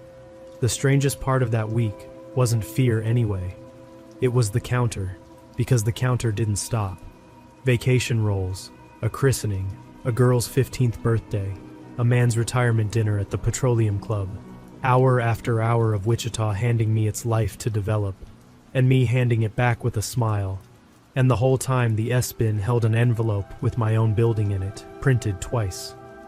That was the first time I heard the name, that afternoon, though I've just now broken the order of how I learned things telling you. It happened because Frame 32, my Civic, gave Brant what 6 house rolls hadn't, a reflection. My car sat photographed straight on, and in the driver's window, faint, warped by the curve of the glass, was the shape that took the lab's best printing and the county's best enlarging to pull up. A car across the lot behind him, his own car, a pale Caprice, and a smear at the wheel arch that resolved at the 4th enlargement into most of a Kansas plate. The Caprice came back registered to a name with no spring or summer alias in it. Edwin Roy Galt, 46, of Wichita. An address off South Oliver. 17 years at the same aircraft plant, which if you know Wichita explains the schedule. Second shift builds a lot of free daylight. No record beyond a 1981 trespass that went nowhere. The man missing from the middle of his own photographs. And here's where every cop show you've ever seen writes the ending wrong, because the ending you're expecting, the door kicked in on South Oliver, couldn't happen. Brant walked me through it at a Brown's on a Sunday, both of us with coffee neither of us drank. A plate reflection put Galt's car in a public parking lot at a mall. Everything else, the scratch, the aliases, the timeline against the break-ins, was strong and circumstantial, and made of things a first-year defense attorney would feed to a jury as a hobby. Search the house on that and find nothing, or find everything and lose it in court. And either way, he's educated now, and the woman on his rolls is still on his rolls, and he knows her stall number. What the case needed, Brant said, was Galt's hands on it. His body, his handwriting, his custody of the camera with the burr in the gate, all of it at once, in front of witnesses. Then he looked at me over the reading glasses and said the thing we'd both been circling since June. He has to come back to the counter. He always has to come back. It's the one place in the world we know he'll stand still. Envelope, G. Sutter. No phone number. 24 exposures. Kodak Gold, 200. 4x6, glossy, double. Roll 9 came in on Tuesday, August 9th. He'd cycled back to the first alias, which Brant said meant nothing, and I've always believed meant he was finishing something. Tuesdays, by the way. It was always Tuesdays, all summer, every drop and every pickup, and it took me until July to understand why. And the reason is so small and so human that it still makes my skin crawl worse than anything else about him. Doubles were free on Tuesdays. That was it. That was the whole reason. He was working through a list of houses with sleeping families inside, and he scheduled it around a photo promotion, because why would you pay for the second set? I ran roll 9 at 4 in the afternoon with Brant's Pepsi man in the stockroom, and it was the shortest hour of my summer, and I called Brant from the back phone before the prints were dry. Half the roll was the woman. Her building at night, 3 exposures, 1 lit window, hers. I didn't know it was hers, and Brant's silence when I described it told me. Her parking stall, empty, time-stamped by the light at what had to be mid-morning, which meant he'd stood in her lot after she left for work, and known he had all day. And then frame 19, and frame 19 wasn't shot from a car, and it wasn't shot from across a street. Frame 19 was a door, filling the frame, dead on, from maybe 4 feet. The number plate, the peephole, the knob, and the lock. The lock centered, in focus, close enough to read the brand stamped on the cylinder. Whatever building hallway that was, he'd been standing in it. Brant didn't say much on the phone. He said copy everything twice and get the envelope in the bin under S. And he said Galt would come back Tuesday, because Galt always came back Tuesday. And then he said, mostly to himself, in a flat voice I hadn't heard him use, 1 week. And then he hung up on me, which he'd never done, and I stood in the stockroom holding the receiver among the paper boxes, and understood that the schedule had just changed, somewhere above me. What had changed, I learned later, was that Brant had spent July building a second case in parallel, and hadn't told me, because Rule 3 ran in both directions. The spring break-ins had physical evidence, latent fingerprints, including a clean set lifted off the cover of the photo album that had been moved to the kitchen table in the yellow house. Unmatched all spring, Galt's only record was the old trespass, and the print card from 1981 had been filed under a clerical error that took 3 weeks of a July I knew nothing about to untangle.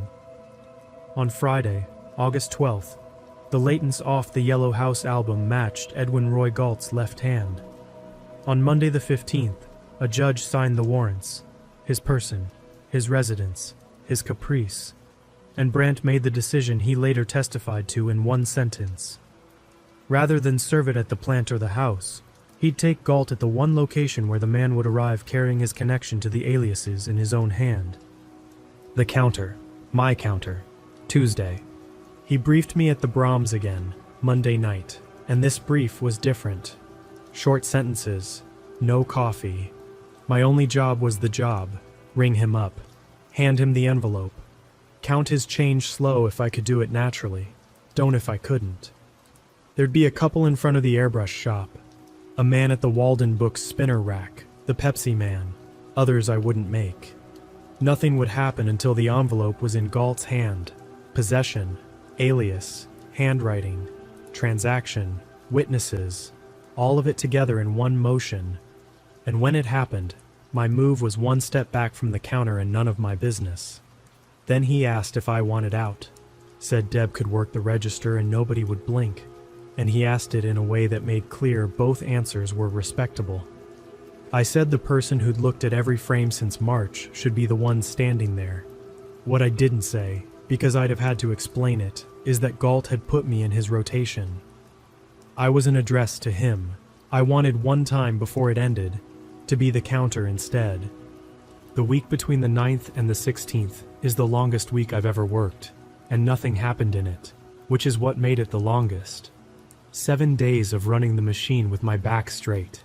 Every tan jacket on the concourse, and it turns out August in a mall is wall-to-wall tan jackets, I counted. It kept me sane.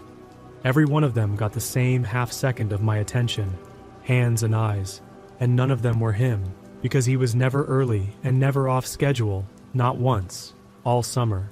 Wednesday, I recut a stranger's negatives crooked for the first time since training and had to reprint the strip on my own dime. Thursday, the tornado sirens ran their noon test, and I put a tray of somebody's honeymoon face down on the counter before my brain caught up to what the sound was. Friday, Brant called the back line just to say the word steady and hung up. Saturday and Sunday I was off, and I spent both days at the cousin's place in Hayesville watching a marathon of nothing on TBS with the phone on the couch next to me. Monday was the Brahms briefing, and then it was Tuesday.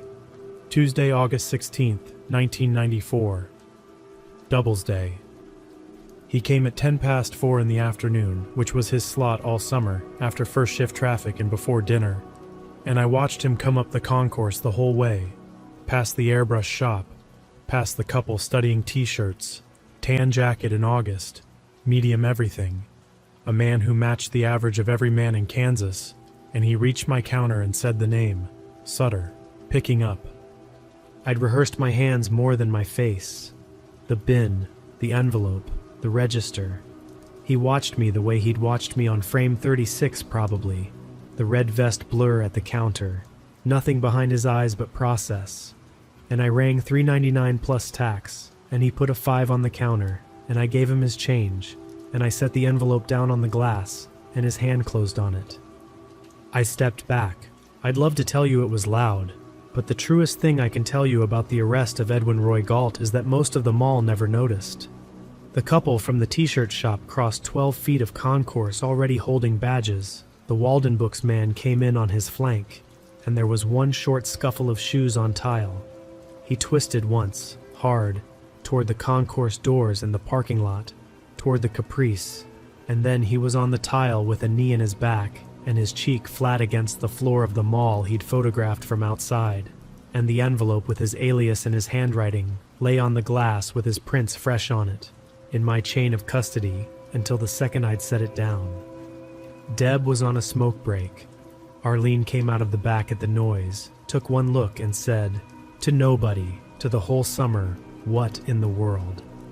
And the county attorney's office would spend the next 8 months answering her. The Caprice sat in the east lot, nose out, in sight of our doors. I never saw inside it, and I'm glad, same as I was glad every time this story spared me a room. The inventory came out at the preliminary hearing, and it did the convicting, honestly, more than I did. In the trunk, a Canon A1 with a 200mm zoom. The gate burr matched our strips under the county's microscope, and I'll admit the photography student in me registered, in the middle of everything, that it was a nice camera. A gym bag holding gloves, a pry bar wrapped in a towel, and a ring of assorted keys. A Rand McNally Wichita Street Atlas with pages soft from use, and nothing marked in it, because the marking was all somewhere else. The marking was in the albums. 3 photo albums, the kind with the sticky pages under plastic film, organized by address. 1 set of prints per frame, some frames annotated in grease pencil with times, and single words the prosecution read into the record one by one, while the courtroom got quieter and quieter. That was set 1. Set 2, and the detectives genuinely did keep asking about this. Brandt told me in the interviews where Galt said almost nothing. Set 2 was in a footlocker at the house on South Oliver. Every second print from every double order, untouched, still in our envelopes, our lab's stamp on every flap, in date order going back past March, back before us, back through envelopes from a Walgreens on West Central and a grocery lab in Darby, 3 years of Tuesdays. The working set and the kept set. He never explained the kept set. He never explained anything. 41 days of proceedings, and the man said in total, I'd guess, 200 words.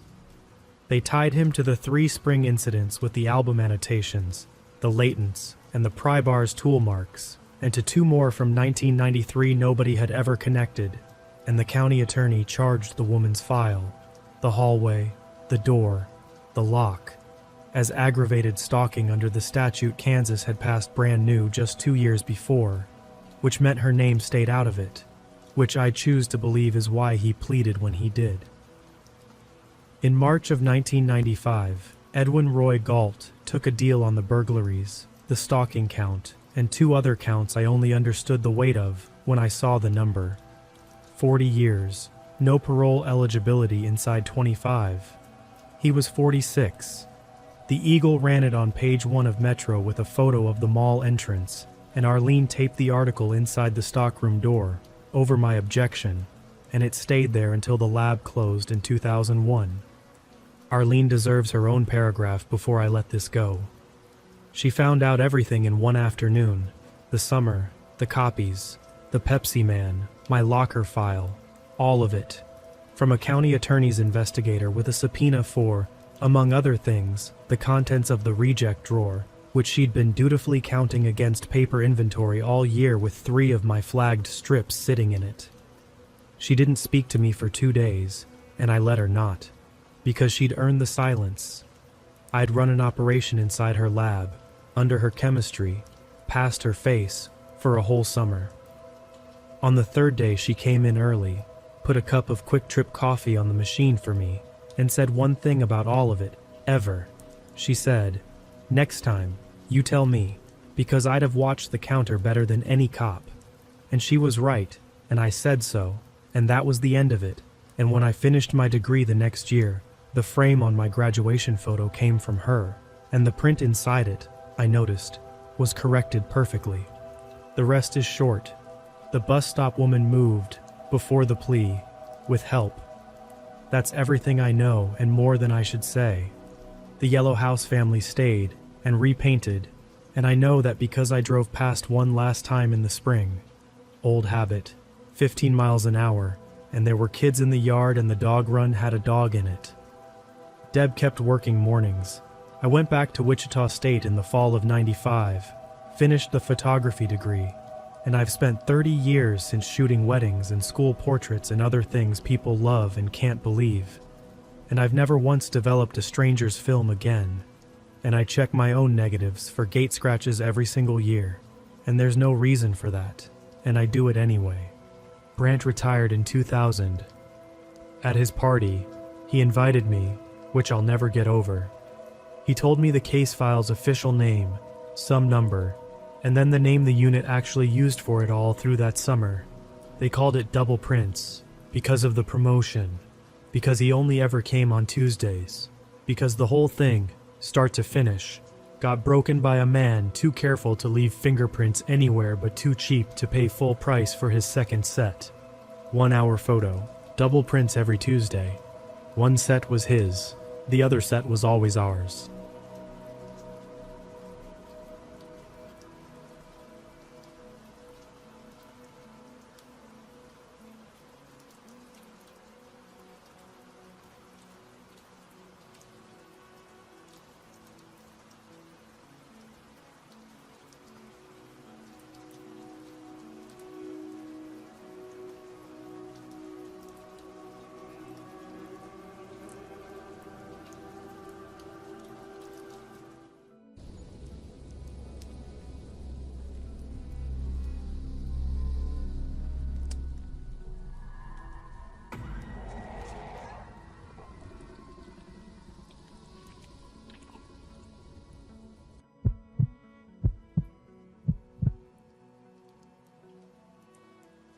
How much farther is it? Neil whined.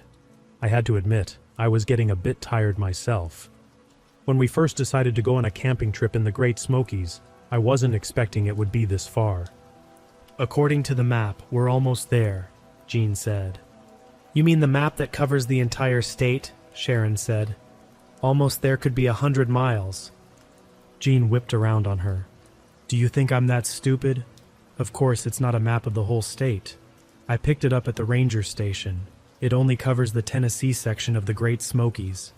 He turned back and began trudging. Well, pardon me, O great map master, Sharon said under her breath. Jean paused for a moment, then kept going. I knew he had heard her and wanted to chew her out, but with all that had happened... My thoughts were interrupted by the sounds of struggling behind me. Turning, I found Mike wrestling with his backpack. It had gotten caught in between two small trees and had him stuck fast. Hold on there, bud, I said, trying to get down to him without getting my pack caught. Grabbing trees as I went, I worked my way down and got his pack unstuck. Thanks, man, he said, sweat pouring off him, as if this trip wasn't tough enough. I hear ya, I said. You need to take a break for a minute. Yeah, he said, dropping to the ground. I chuckled, seeing the smallest of the group panting like a dog in the middle of summer. Hold on here, I'll be right back. I struggled my way back up the hill only to find the rest of the group hadn't stopped when I did. I couldn't even see them. I ran for a little bit on what I thought was the trail, but didn't see any sign. Finally, in frustration, I stopped and let out a yell. Jean, Sharon, Neil, where are ya? I heard the words echo back to me, but that was it. There was no answering call. No sound of brush being pushed aside as they came back to me. There was nothing. Even the animals didn't seem to be very talkative. It was quieter than it had been the entire trip. Part of that was surely the lack of Neil whining and Sharon and Jean being at each other's throats. I wish those two would just give up and go get a room. Everybody knew they'd had it for each other bad. But they didn't seem to get it. Or maybe they did. And this is their idea of foreplay. Either way, I was a city boy lost in the middle of the forest. Jean had the map, and I had never been taught anything about direction or survival. I just came on this trip to hang out with my friends. A motel room in Gatlinburg, 5 friends catching some shows, shopping in Pigeon Forge. That was what I was here for. It was Gene's brilliant idea to go on this stupid camping trip. Even though he said he got the map at the ranger station, I knew he didn't listen to anything they said about which trail to go on. Gene was always the leader. He would have shooed them off and said he knew exactly where to go, even if he had no idea. Maybe I'm starting to see why Sharon hasn't hooked up with him yet. Maybe she's trying to knock him down a peg or two before he's ready to be civil. It had been 5 minutes since I had stopped and yelled, "Gene, Sharon, Neil," I called again, louder this time. The only thing that got me was a louder echo coming back to me. I looked back at where I'd come from, only I wasn't sure of the exact direction. Gene had led us off the trail a while back, and I wasn't positive where I had left Mike. The dense canopy of trees left a little of the sun peeking through, still high in the sky. At least I'd have daylight for a while. Turning back the way I thought I'd come, I started back toward Mike. At least if we were together, there'd be 2 of us to find instead of having to search for another. It was a long walk. It seemed like I got to where I was a lot faster than I got back. I suppose trying to catch up with the people who know where they're going will get your feet moving faster. It wasn't long until I realized I'd been walking too far. I had somehow missed where Mike was.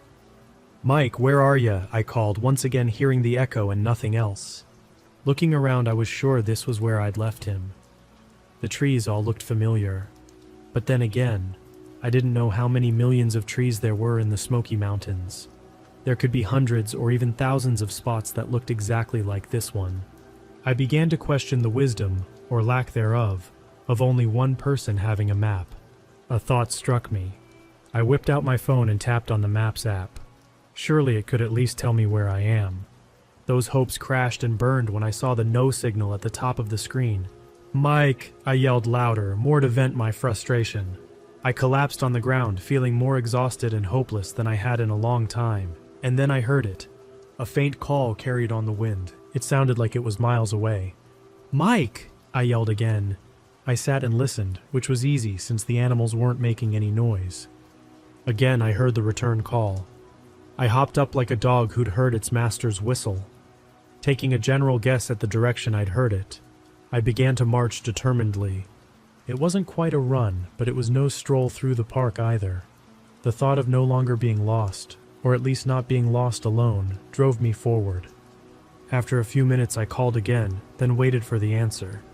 It came from the direction I was heading, but somehow seemed quieter, like he was moving away from me. I broke into a run. My heavy backpack flopped from side to side, nearly making me stumble. But I didn't care. I was getting closer. I could feel it. I never saw the tree roots sticking up just enough to catch my toe and send me tumbling. I woke to total darkness. Something big and heavy was pressing down on me. I panicked and tried to throw it off, but it had a tight grip on me.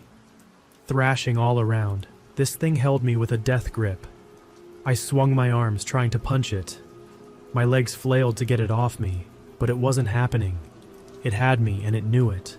The most disconcerting part was how quiet this thing was. It didn't growl or snarl or anything, just held on to me like its life depended on it. Finally, my energy was spent. It had won. All I could do was lay there and wait for the inevitable. I waited and waited. Nothing happened. Maybe whatever it was, I had fallen asleep. I couldn't imagine all my thrashing around wouldn't have woken it up. I rubbed at my shoulder, which was now sore from the fight with my unknown assailant. As I did, my fingers brushed up against the thing that held me. Out of curiosity, I rubbed it where it held me. I immediately pitched a fit at my stupidity. It was my backpack. My head thumped off the ground in frustration at how stupid I'd been. Slowly, I unsnapped the latch that held the straps together and pulled my arms out. It was a huge weight off my shoulders when the pack rolled onto the ground. I lay there for a moment, having forgotten how dark it was when I was fighting to the death with my backpack. Reaching into my pocket, I pulled out my cell phone and turned on the flashlight. As I was doing it, I saw the no signal was still at the top of the screen. I wondered if there would be any signal until I got out of this godforsaken place.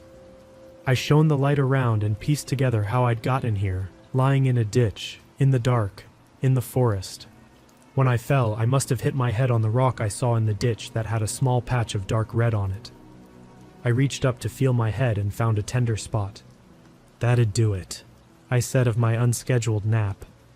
Checking the rest of me out with the flashlight, I found no other injuries. There remained the original problem of being lost and alone. At least the animals were making noise again. That was somewhat comforting. Having evaluated myself, I shone the light around the area trying to find out where I was. The answer was simple and frustrating. I was lost in the forest, surrounded by trees. Letting out a sigh, I dug through my backpack and found some granola bars and a couple of bottles of water. Hunger pangs hit me in the gut like a line drive. I ripped open a bar and devoured it. Before I knew it, 3 of them were gone, followed by a bottle of water chugged like I was in the middle of the desert. As I was enjoying my feast, the animal noises stopped. It made the hairs on the back of my neck stand on end to hear such sudden and complete silence. Swallowing my last mouthful of water was so loud it nearly made me jump. As my light drifted aimlessly, suddenly I saw a pair of eyes glowing just inside the tree line. They glowed an eerie shade of yellow. I tried to remember if that meant it was a predator. Unfortunately, something in the back of my mind told me the silence was already telling me it was a predator. Whatever it was strangely seemed to have no fur. Its gray skin made it look like no animal I'd ever seen. If anything, it reminded me of Gollum from Lord of the Rings. It was on all 4s, but the front legs looked like arms. If I didn't know better, I would have said it was a child lost in the woods. But this was no innocent child. It crept toward me in a way that assured me it was hunting and nothing else. Nothing about the way it moved said, helpless to me. I unzipped my pack and reached down to the bottom, all the while, the predator creeping closer. "Come on," I said through gritted teeth, knowing it was down here as I moved things from one side of the pack to the other. It was getting worrisomely close now. One good leap and it would be within striking distance. I went for broke and dumped out the contents of the pack, hearing a loud thump hit the ground. I flashed around with my light and found what I'd been looking for. My Glock. I grabbed it and pointed where the predator had been, fully expecting it to be right in my face. But it was gone. Whipping all around, I searched with the light, gun trained on whatever I saw, hoping to catch a glimpse before it was too late. After a quick scan, I slowly panned around in a circle, searching more diligently for the creature. But there was nothing. Wanting to breathe a sigh of relief, but knowing it could easily be hiding behind any tree, I started picking up my belongings and stuffing them back into the backpack. As I did, the animals began making noise again. It was somewhat comforting to think that thing had left the area, but I didn't trust it. Once my backpack was repacked, I sat down and leaned on it like a pillow, with my back to the edge of the ditch and my phone's flashlight shining toward the trees. My gun sat on my lap ready for some quick action. It wasn't long till my eyes betrayed me, slowly closing, causing me to shake myself awake. Over and over, this played out with me struggling harder to stay awake than when I was sitting in church. My phone told me it was after 4 in the morning. The sun would be coming up in a couple of hours. Then I could continue the search for my friends. My phone also told me it only had 23% battery left. I held a major debate in my head: keep the light on and lose the ability to use my phone if and when I get a signal, or turn the light off and save my battery, leaving me at the mercy of that creature. It was an impossible choice until I remembered the animals in the woods were making noises. They were silent when the creature was around. My only question was, do they shut up just for that creature, or for all large predators? For the life of me, I couldn't remember. I took one last look around before powering off my phone. Leaning against the pack, my fight to stay alert continued. Each time my eyes snapped open, the sky was a lighter shade of gray. Soon I could see vague outlines of trees looming over me, not frightening or disconcerting at all. At last I lost the battle and fell into a deep, blissful sleep. I woke to the feeling of sandpaper on my face. Opening my eyes and seeing a deer licking my cheek made me nearly lose my mind. I jumped back, slipping off my pack and falling against the dirt in the ditch. The deer lost its mind as well. It jumped up and galloped away like a herd of hunters were hot on its heels. Once my heart was beating at a regular rate, I looked around at the brightly lit forest. It was late morning and I was still alive. The creature had not come back to kill me in my sleep. I took that as a good sign. Standing and stretching, I tried to figure out how I was getting out of there, let alone how I would find my friends. Shouting was out of the question now. I was sure that creature would see it as a sign of weakness and come running, like someone had rung the dinner bell. But how would I find which way I was going before I fell into the ditch? As I stood there and looked back at the trail, I saw the branch sticking up that had caused this whole debacle. I drew an invisible line from where I was standing to the branch. I then followed the line through me and extended it past me towards where I was heading. Looking up to the mountain looming above the trees, I tried to find a landmark to head towards. There was a huge rock that jutted out from the mountain with no trees around it. That was my focal point. I would use that as my compass. Speaking of compasses, I looked to the right and saw the sun rising into the late morning sky. With the sun in the east, I turned back towards my rock and calculated that it was more or less to the north. Having figured out where I was going, I kicked my feet into gear and started getting there. It was a no-brainer that my friends would be worried sick. They were probably already back at the motel making all kinds of calls and organizing a search party.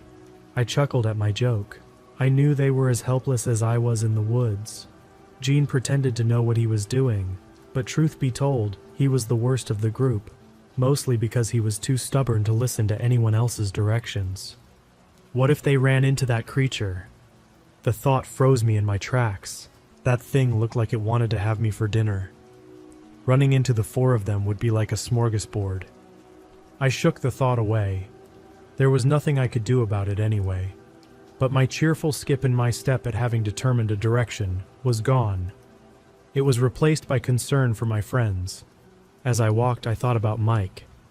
How excited he was to come along and see the Dixie Stampede for the first time. About Sharon and Jean. What a horrible couple they would make and how they fought all the time now when they were just friends. Or were they? I'd seen them sneaking little looks at each other when the group was together. Could the whole thing be a ruse? Could they be a couple already and trying to keep it a secret? And then there was Neil. I had no idea why I was friends with Neil. He was one of those people who just started tagging along one day. Before you knew it, they were part of the group. Neil was always competing with Gene to lead the group, but he went about it a different way. He would whine and complain until he got his way. Not all the time, but whenever there was something he left strongly about. Neil didn't want to come on this trip, and honestly, I think we all would have been happier if he hadn't. Being alone with my thoughts had me making good time toward my destination. The forest wasn't as dense here, and it was slightly downhill. Good walking conditions. The walk was going so well that I nearly started whistling. I squashed that real quick. I didn't need any additional noise for the creature to track. As it was, I would turn and look over my shoulder from time to time, just to be sure no one or nothing was following. Each time I glanced over my shoulder, the sky behind me seemed to get darker. The sun soon disappeared, and I could no longer deny it. There was a storm coming. I was stuck. There was no shelter except for trees, and rain leaks through them eventually. Even though I knew I would get caught out in the rain regardless, I stepped up my pace. Maybe there was a rock outcropping I could shelter under. As I walked, there was a blinding flash, followed by a deafening boom that knocked me to the ground. At first, I thought a bomb had gone off. I looked around and saw a tree burning on the mountain. It looked like some giant had ripped it in half. Staring at this apparition and wondering what the hell was going on, I saw another flash that lit up the clouds. This time the thunder was farther away, but still shook the ground. It was time to find that shelter before Mother Nature chose me as the target for her next lightning bolt. I ran toward the mountain as huge drops of rain pelted my back. It felt like I was getting hit by mini water balloons. It didn't take long for the rain to intensify, quickly becoming a deluge. The water came down so hard and fast that the ground didn't have time to soak it up. Since I wasn't on the trail anymore, I stumbled through puddles and mini bogs, struggling to stay on my feet as the muddy ground tried to swallow me whole. I held my hand above my eyes, trying to see where I was going, but the rain came down in sheets, reducing visibility to zero. Through it all, I kept trudging as straight as possible, hoping to find shelter. Without warning, I ran into something hard. It looked like I had reached the base of the mountain. I kept one hand on the rock face to guide me while trudging parallel to the mountain. Suddenly, nothing was pressing against my hand. I hadn't realized how much I'd been leaning on the rock until it wasn't there. I fell onto the surprisingly dry ground. Rolling over and looking up, I discovered I was in the mouth of a cave. I sat up and enjoyed watching the rain fall helplessly outside the cave, while I was safe inside from the fury of nature. After a short rest, I began to rub my arms to stave off the chill in the air. I took my backpack off and looked through for anything that would be helpful. Fortunately, I'd packed a sweatshirt. I took off my soaked t-shirt and used it for a towel before donning my warm, somewhat dry sweatshirt. While I was looking, I pulled out another granola bar and devoured it, then downed my last bottle of water. Staring at the empty bottle, I held it out to one of the streams of water falling from the sky until it was full. Putting the cap on, I noticed the water wasn't as clear as I would have liked. But I wasn't out of the woods yet, and I might need it somewhere down the road. I sat the pack down, leaning it against the side of the cave entrance, then pulled out my phone and turned on the flashlight. The light penetrated only so far into the darkness. Even the diminished daylight could only illuminate so much. After that, it was like a shadow wall showing only a large black hole. I started into the inky blackness before I remembered, and felt for the gun in my back waistband. I pulled it out and checked it, then dried it off and stuck it back in my waistband. I didn't see the need to have both of my hands occupied if I stumbled. I explored the first few feet of the cave, finding nothing spectacular, and was about to come back to my pack and sit out the rainstorm when I smelled something. It was faint at first, drawing me several steps further inside the cave before I could be sure. My mind had to be playing tricks on me because I swore I could smell a barbecue. My curiosity and growling stomach overrode common sense and drove me deeper into the cave. The light of the phone illuminated my steps as I carefully made my way towards the amazing smell of food. It wasn't long until there was a glow in front of me. A fire burned in the distance, just visible, bathing the cave walls in an orange glow. As the promise of a warm fire tantalized me, drawing me closer, I saw movement out of the corner of my eye that made my spine turn to ice. Coming from the far side of the fire was the creature that had stalked me the night before. At least it looked like the same creature. The eyes shone yellow in the fire's light. It walked on all fours and struck an amazing resemblance to Gollum from Lord of the Rings. I dosed my light and threw myself behind a rock that seemed big enough to conceal me. Straight ahead was the pinprick of light that was the cave mouth, and the outside beyond it. Even if I wanted to, the creature would see me and hunt me down if I tried to escape while it was within sight. Daring to sneak a peek, I leaned around the rock to see if it was still there. What I saw horrified me. The creature was tending the fire, seemingly oblivious to my presence. It checked the pieces of meat that lay across hot rocks beside the fire. He took a few off and sat them aside. Then he walked toward the left wall and disappeared. I leaned out a little further to find out what he was up to, and wished I wouldn't have. Hanging from a large wooden frame, tied in a spread eagle, was a human male who had been skinned. The creature came up to him and carved several chunks of muscle with a large, primitive-looking knife. Once satisfied, he brought the pieces of meat back to the fire and laid them on the hot rocks where the cooked pieces of meat had been. He then took the pieces and disappeared into a hole in the wall. I threw myself behind the rock, breathing hard at the sudden realization. Oh my God, that thing killed someone and it's eating him. My stomach lurched at the thought. It took all I had to keep from vomiting on the spot. But I knew how loud I could get when I puked, and I had no desire to let that thing know I was here. I peeked around the corner again and didn't see it. My eyes were drawn to the dead body hanging there.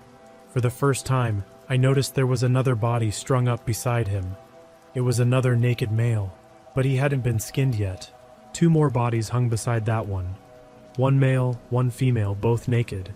Realization hit me like a sledgehammer as I realized the naked woman was Sharon. Looking again, I saw the men were Neil and Mike. No, no, no, I said, abandoning any semblance of subtlety and charging over to see my friends. When I got there and stood face to face with them, hot tears rolled down my cheeks. Their eyes were closed, and none of them moved a muscle.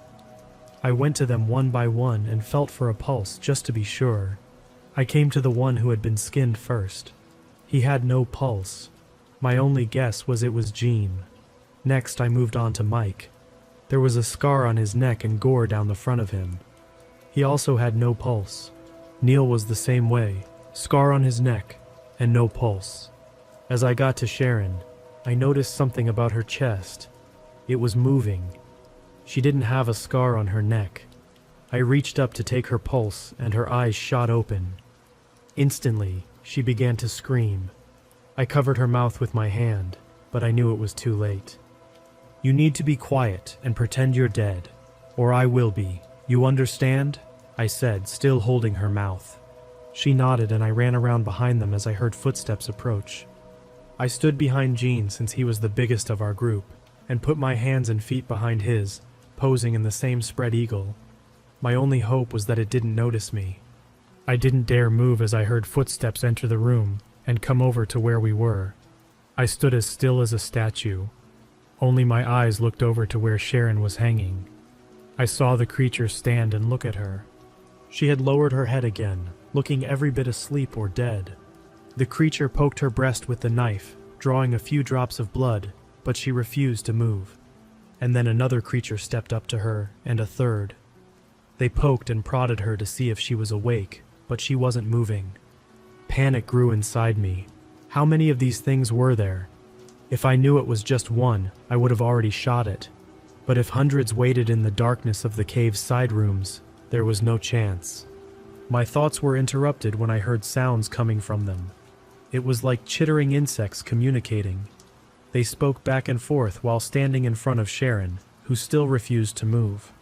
As the argument became heated, I noticed one of the creatures looking in my direction. The longer I watched, the more I realized it wasn't looking in my direction. It was looking at me. It stepped around Sharon to the backside, when its eyes grew wide and it began to screech. The other 2 looked from it to where it was looking, and eventually found me. Their eyes narrowed as one came around in front of Gene's body, and the other stepped between Neil and Mike. The one holding the knife was closest when I gave up on my deception, drew my gun, and shot all 3. The sound of the shots in a cave made me instantly deaf. The only thing I could hear was my ears ringing. I grabbed the knife off the ground and cut Sharon down. She collapsed like a bag of rocks. "We should go," I said. "What?" she said. "We should—" "Never mind," I said, picking her up and carrying her over my shoulders like a fireman.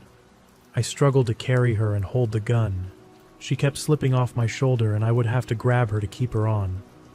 The thing was, I was grabbing her naked behind every time. It wasn't like I had a choice or was enjoying it. If I didn't, she would fall off. As I ran, legs already starting to tremble, I felt a rock fly past my cheek.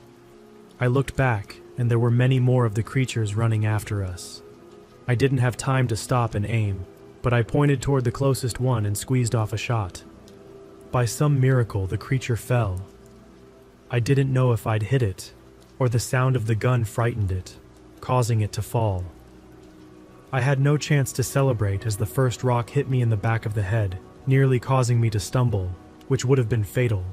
Instead, I pointed and fired another shot, hearing a most satisfying scream. The cave grew brighter as the mouth grew closer. Then suddenly, we were out. It wasn't a cause for celebration, though. I glanced back to see a horde of creatures following us out of the cave as well. So close, and yet so far.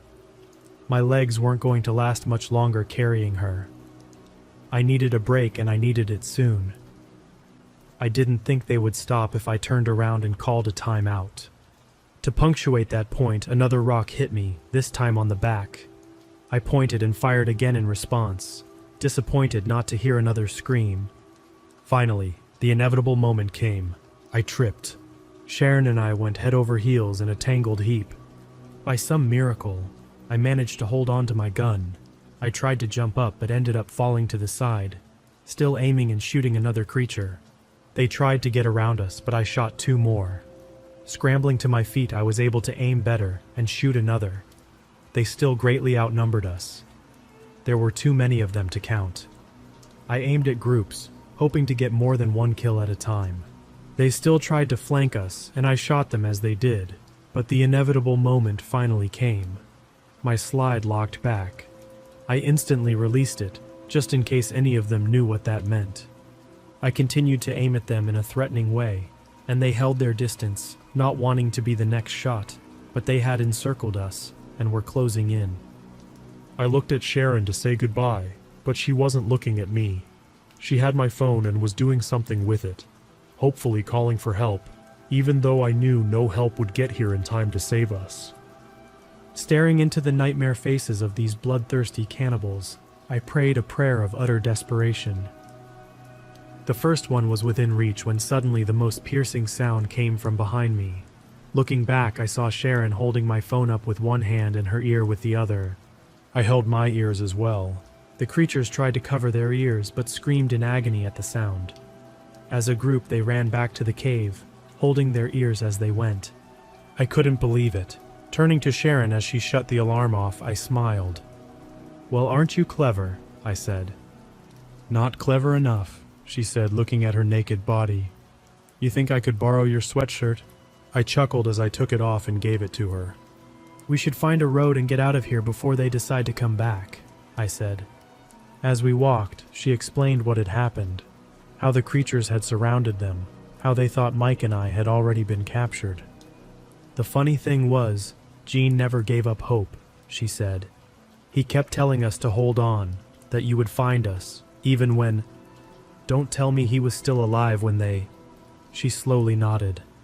"I can still hear his screams," she said with a haunted look.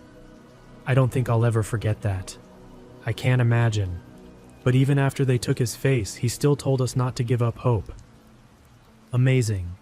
After walking a long time, constantly looking back every few minutes, we came to the greatest sight either of us could imagine.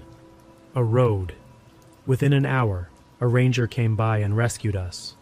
It was the longest hour of our lives, keeping watch for cannibalistic creatures to jump out at the last second and drag us back to the cave. Our friends were never found. The ranger told us we were lucky to make it out alive. Many hikers go missing in the forest and are never seen again. I know Sharon and I never want to see another forest, unless we pass by it on the highway.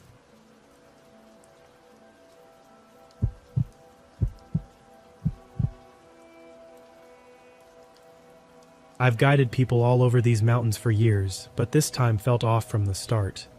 We gathered at a cramped parking area beside a faded sign that no one had bothered to replace in decades.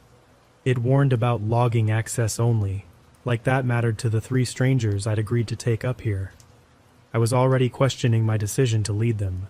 We had Neil, who practically jumped at every snap of a twig, like he expected a bear or something worse to leap out any second. Then there was Lauren, lugging a huge camera bag, and a determination that told me she wasn't here for the usual scenic vistas. Ben rounded out the trio, older, a bit grizzled, ex-military maybe. He didn't talk much, but every so often he'd glance at the tree line like he was measuring how far we still had to go. That battered sign was the only thing hinting we were on an old trail at all. Park management quietly erased this route from maps years back, and nobody really explained why. I'd heard bits and pieces about unusual disappearances around here. Campers that never checked out. Travelers who parked their cars but never came back for them. Some folks in town said the forest didn't want them to, but I convinced myself that was local superstition. At least, that's what I told the group. I don't think any of us believed it. We started walking. The path sloped into dense undergrowth, the kind that muffles everything else around you. No birdsong, no wind in the branches, just heavy silence. Sometimes, it felt like even our breathing echoed. Every so often, I'd glance over my shoulder and catch Neil doing the same, eyes flicking from tree to tree. He claimed he saw a shape moving alongside us, but I saw nothing. Still, his unease got under my skin. A mile in, we found footprints that looped over each other, the tracks too messy to tell where they started or ended. Someone joked it was just an animal trail, but it didn't look right. It almost seemed like a single person had been pacing in circles, lost or waiting for something. Lauren snapped photos, close-ups of the footprints, the underbrush, a tree with deep scratches like someone tried to mark their way out. I noticed she stayed quiet after that, eyes darting to the hidden corners of the forest. By late afternoon, we stumbled across a rotted wooden post, half-eaten by moss. A burnt spiral symbol had been scorched into its surface. It gave off a strange sense of warning. Nobody wanted to dwell on it too long, but I think all of us felt its significance without saying a word. We pressed on until dusk, lighting our headlamps in the gloom. The campsite we chose was basically a patch of level ground surrounded by leaning trees that seemed to bend in our direction. Every attempt at conversation petered out quickly, as if we were conserving energy for some unknown danger. Setting up our tents felt like a race against the dark, each rustle in the leaves prickling our nerves. That night, I tried to sleep. It was impossible to fully relax knowing there were who knows how many miles left ahead of us. Lauren kept her camera within reach, as if she expected to capture something lurking outside. Ben did this slow patrol around the tents, scanning the perimeter with a flashlight. Neil lay awake, eyes wide, focusing on the shapes dancing beyond the lantern light. I wouldn't have called it a restful evening. Every noise made us flinch. A whisper here, a crack of a branch there, too distant to be certain of anything, yet impossible to ignore. By the time morning light crept through the trees, I swear all of us felt like we'd been tested somehow. The forest was keeping silent about what else it held in store. Looking back, that first day should have been enough to turn around. But we pushed on, maybe from stubborn pride, maybe from a need to know what was drawing us deeper. Because when you sense a place doesn't want you there, it becomes nearly impossible to resist finding out why. That was only the beginning. We broke camp at first light, convinced that pressing deeper would somehow explain the bizarre symbols and footprints we kept finding. Part of me wanted to bolt back to the parking lot, but I guess we'd come too far. Maybe we were stubborn, or maybe each of us felt that gnawing curiosity, like we had to see how bad it could get. The terrain got rougher as we went. The trail wound around collapsed logs and thick undergrowth that snagged at our legs. Neil clung to the back of our group, eyes darting at every rustle. Lauren walked ahead, camera at the ready, determined to document each strange clue.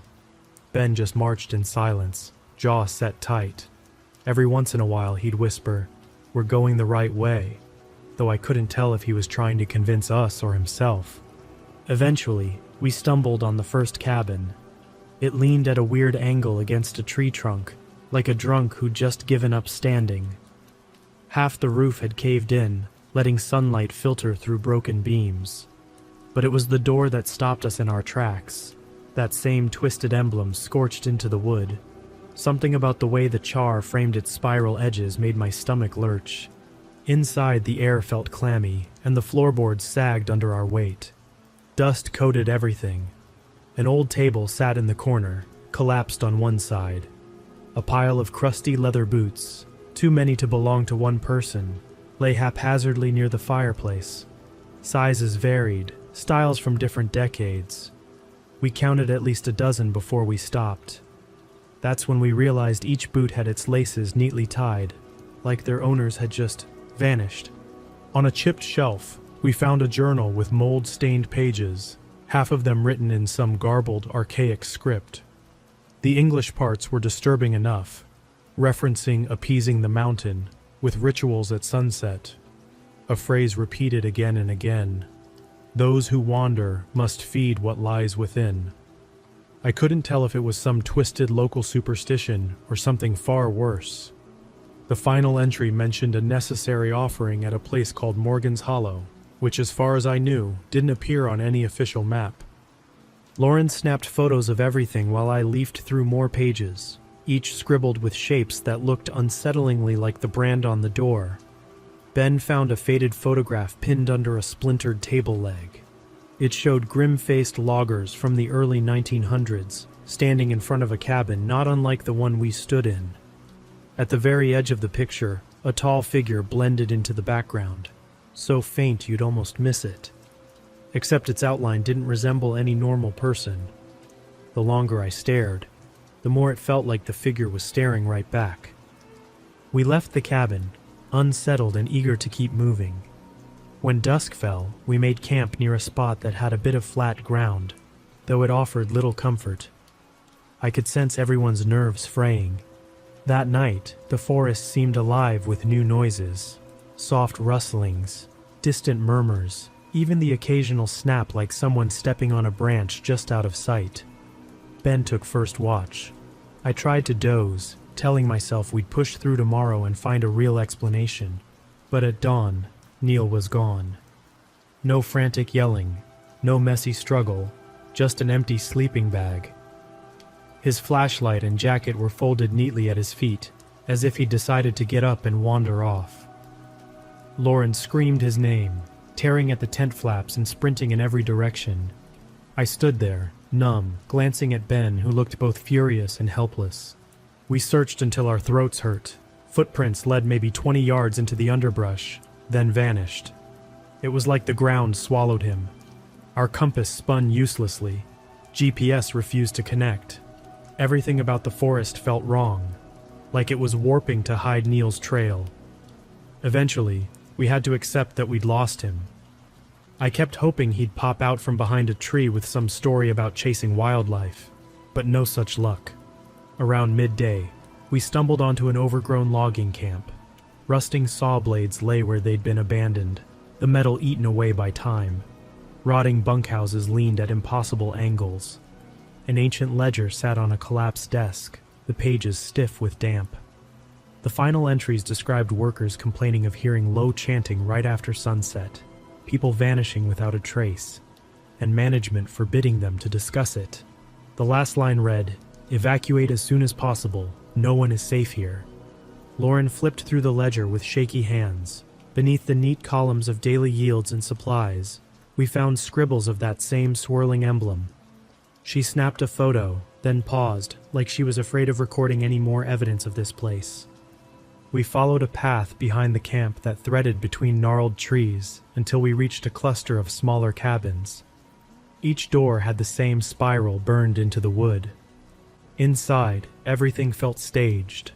Rusted lanterns, half-torn blankets, dusty footprints from who knows when.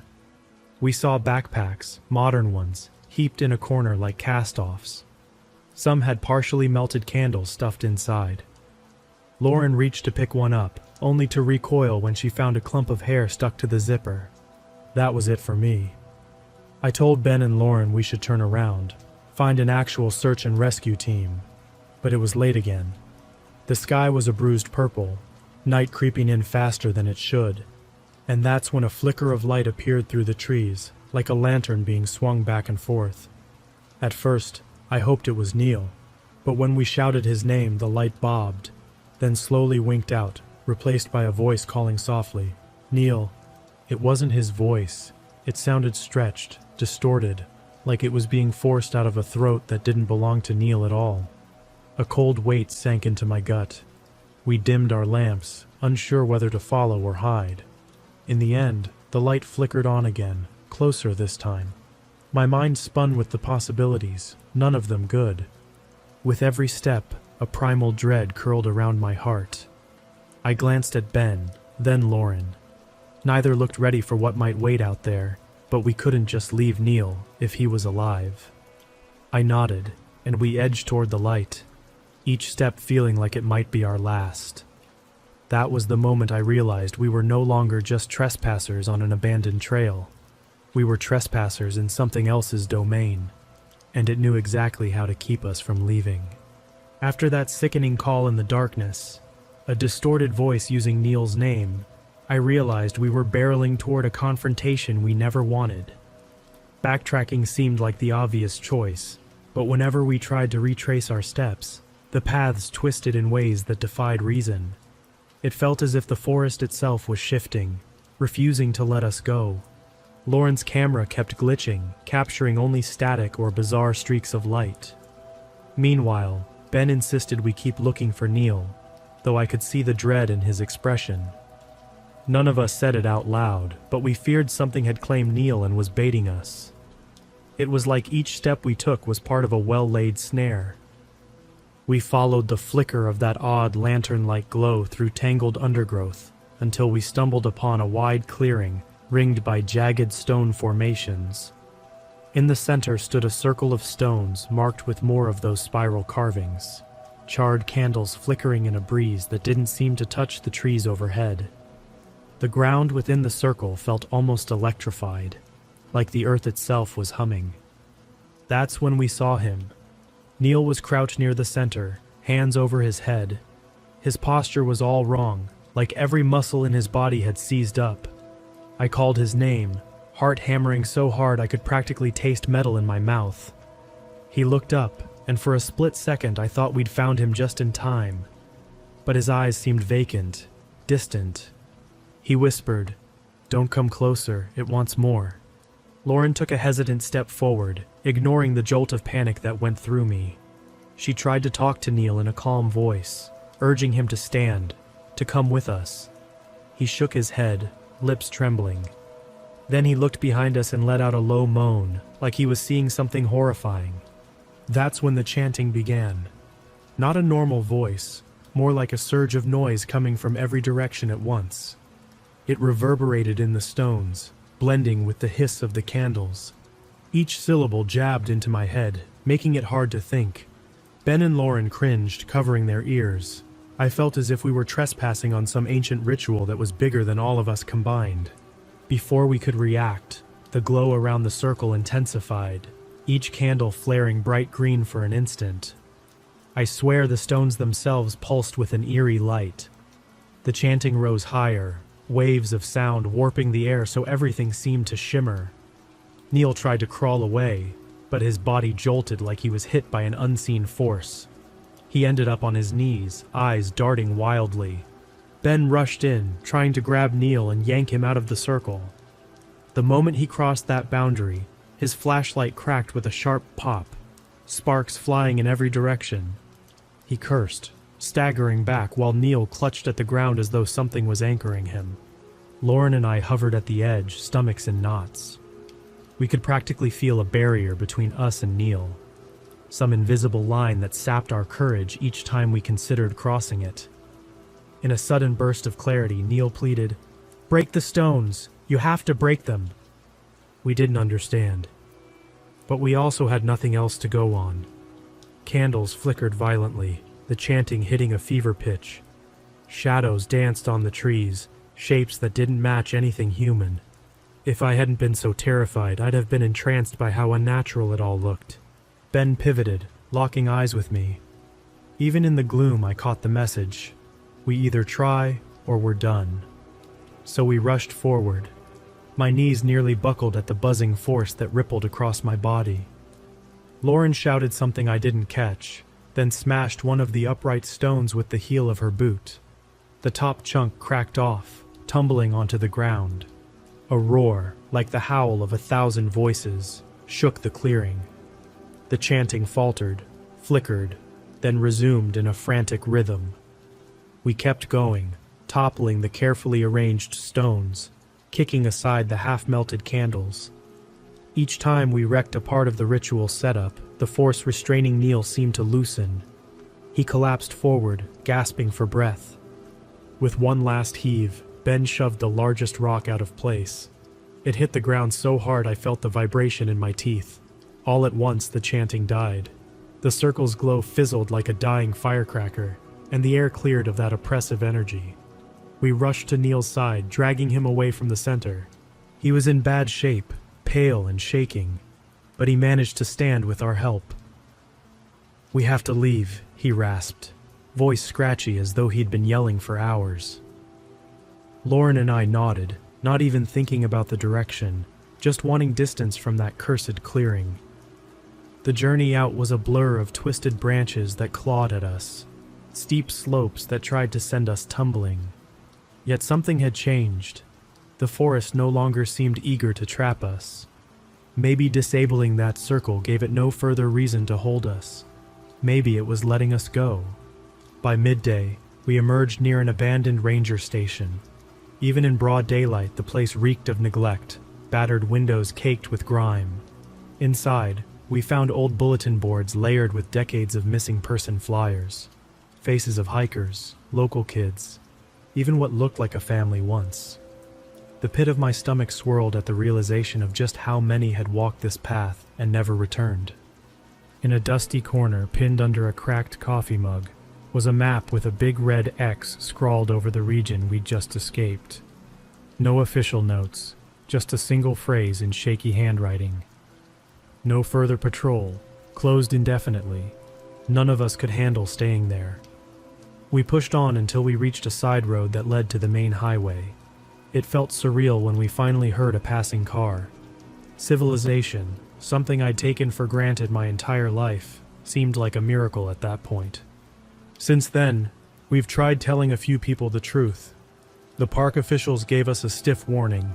They claimed we were trespassing in restricted wilderness, that we'd put ourselves at risk. They showed no interest in our proof, Lauren's pictures, that battered journal. They brushed us off, said we were confused, disoriented, that everything we found was just leftover junk from an old logging site. I'm writing this here because I'm not about to let anyone bury what happened. Neil's still pretty shaken.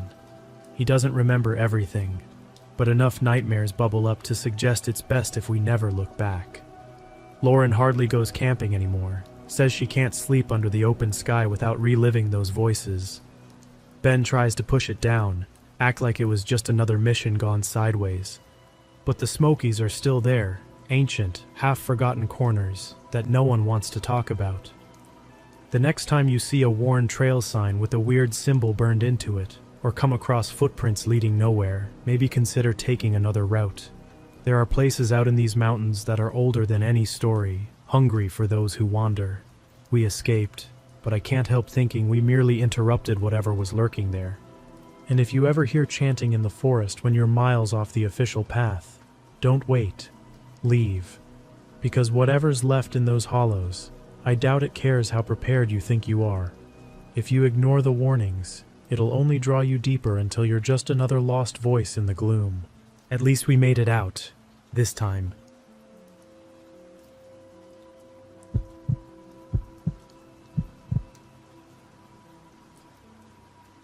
I've never been one to shy away from the outdoors.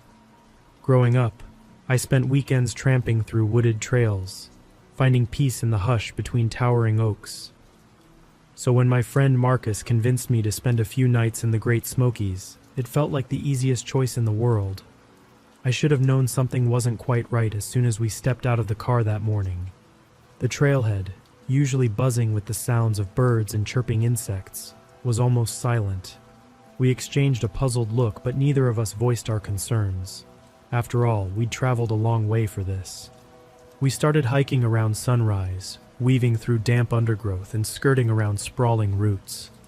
I remember the damp scent of decaying leaves and how the forest canopy seemed denser than usual. Marcus tried cracking a joke about local legends, recounting tales of reclusive hikers who wandered off trail only to vanish forever. I let out a half-hearted chuckle, but deep down, I felt uneasy. The hush in the air was more noticeable than I cared to admit. By mid-morning, the sky had taken on a sullen cast, and a distant rumble hinted at incoming rain. Even so, we pushed forward, wanting to reach our planned campsite before the weather turned. A couple of times, I caught Marcus slowing his pace, glancing behind us as though searching for something. When I asked if he was all right, he just waved me off. Could have been a nagging sense that we weren't alone, but I tried dismissing that possibility. We'd seen no other hikers, no wildlife, not even a single deer darting through the brush. And maybe that was the problem.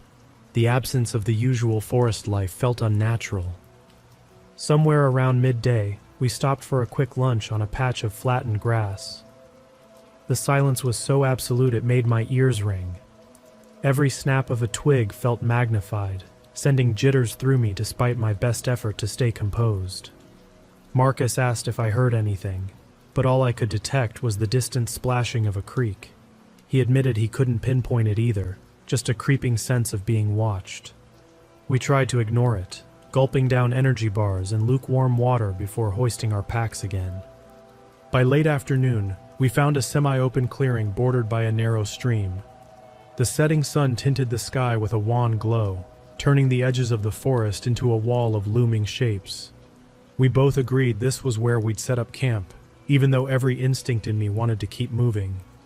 The place seemed off somehow, but we didn't have the luxury of time to find a better spot. Setting up didn't take long. I hammered in tent stakes while Marcus gathered firewood. He dropped an armful of sticks and stood there, listening intently. When I asked him what was wrong, he claimed he heard something rustling deeper in the woods, like the tread of deliberate steps, too heavy to be a rabbit or fox. My stomach churned, but I forced a laugh, suggesting maybe a deer had wandered close. Marcus shrugged, but he couldn't hide the tension in his eyes. We cooked a small dinner over a makeshift fire as dusk settled, the flames sending dancing shadows up the trunks of old trees. The moment we stopped talking, the clearing felt oppressive. I poked the fire absently, trying to force normalcy into the routine.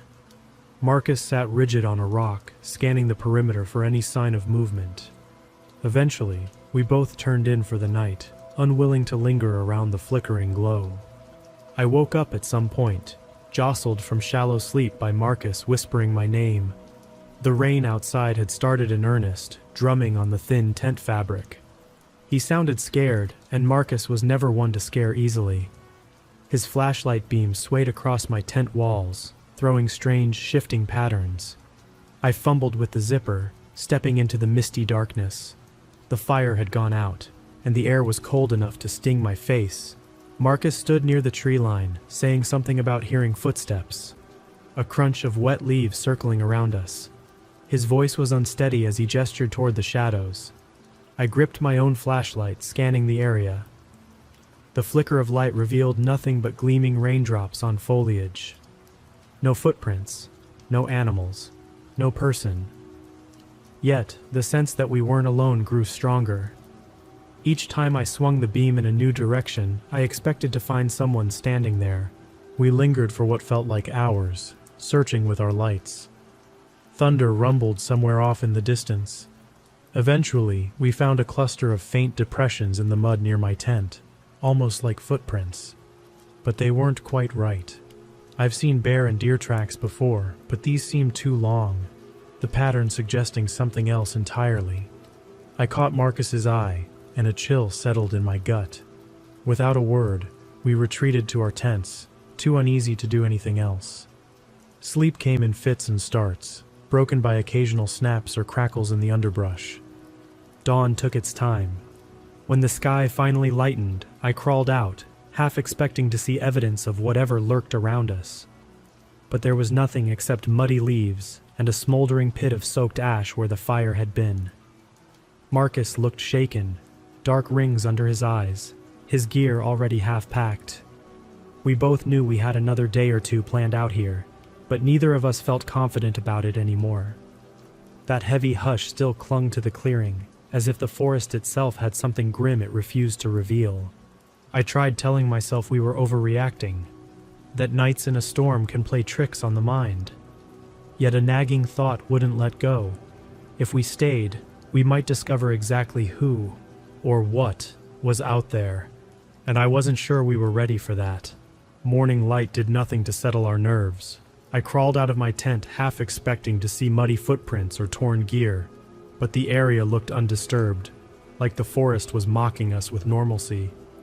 Marcus was already awake, hunched over the remains of our soggy fire pit. He glanced up with an expression that broadcast his unease. We both knew we couldn't keep jumping at shadows, but neither of us wanted to say out loud that something felt genuinely wrong out here. We decided to break camp and press on. Our plan was to explore a bit downstream, in hopes of finding a better spot, maybe somewhere more open, where the two of us wouldn't be so consumed by the sense that every shifting tree limb concealed an onlooker. We shoved our tents and cooking gear into our packs, keen to put distance between ourselves and the place where we'd spent a sleepless night.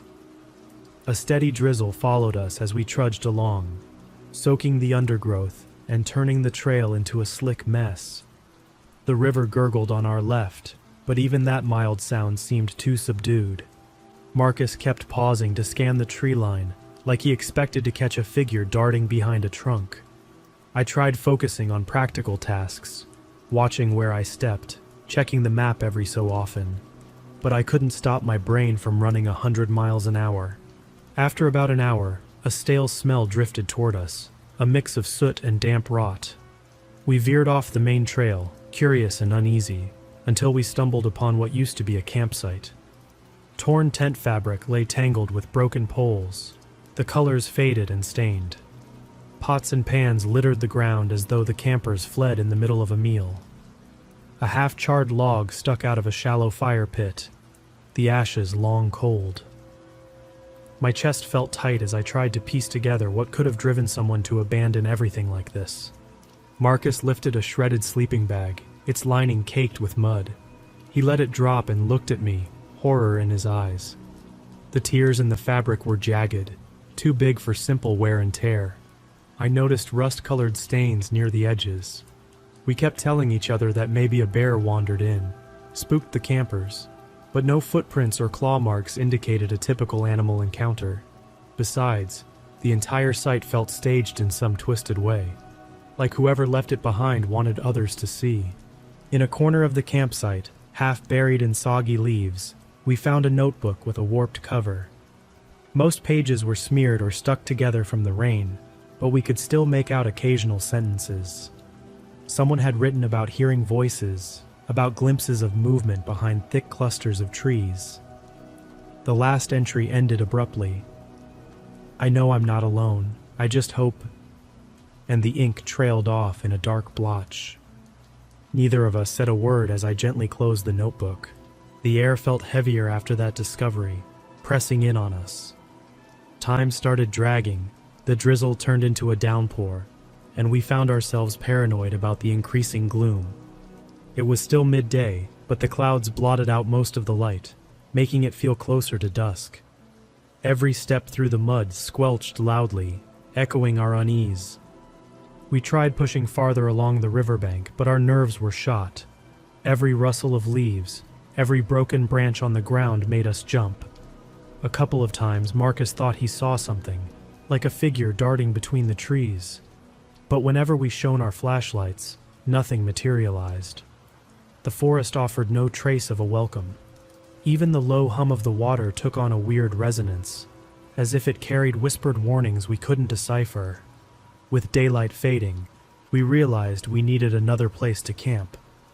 We found a small rise near the river, where the ground wasn't quite as waterlogged. The second we dropped our packs, I regretted it. The spot was cramped and overgrown, but neither of us had the energy to keep going. We strung up a tarp, did our best to clear an area for a fire. The whole time I battled this constant suspicion that we were being watched. Darkness fell thick and fast. The wind intensified, pulling at the branches overhead like fingers scratching across bark. Marcus tried to get the fire going, but the damp wood only coughed up smoke. When we finally coaxed some flames, they were weak and feeble. We sat close, trying not to give in to panic every time the shadows twitched beyond the flickering light. We decided to pass the time by flipping through the notebook again, searching for more clues. Most of the writing was too damaged to read, but we caught references to "no exits" and "they're always out there." The last few pages were covered in scribbled shapes, some looking like eyes or symbols.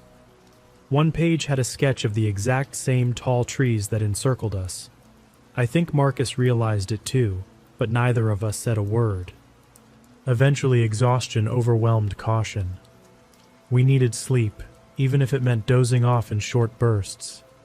Marcus offered to stay up first while I tried shutting my eyes for a while. I could hear him pacing around in the wet leaves, flashlight sweeping back and forth in a frantic pattern. My dreams, or half-dreams, featured the battered campsite and those strange drawings from the notebook. Somehow they bled into my reality, leaving me unsure whether I was actually asleep or simply delirious. When Marcus shook me awake a few hours later, his expression was grim. He whispered that he'd heard a soft thudding, like footsteps circling our camp again. We decided to both stand guard, flickering flashlights combing the dark. We didn't see anything this time, but the oppressive sensation of a presence lurking nearby made the night feel like it would never end.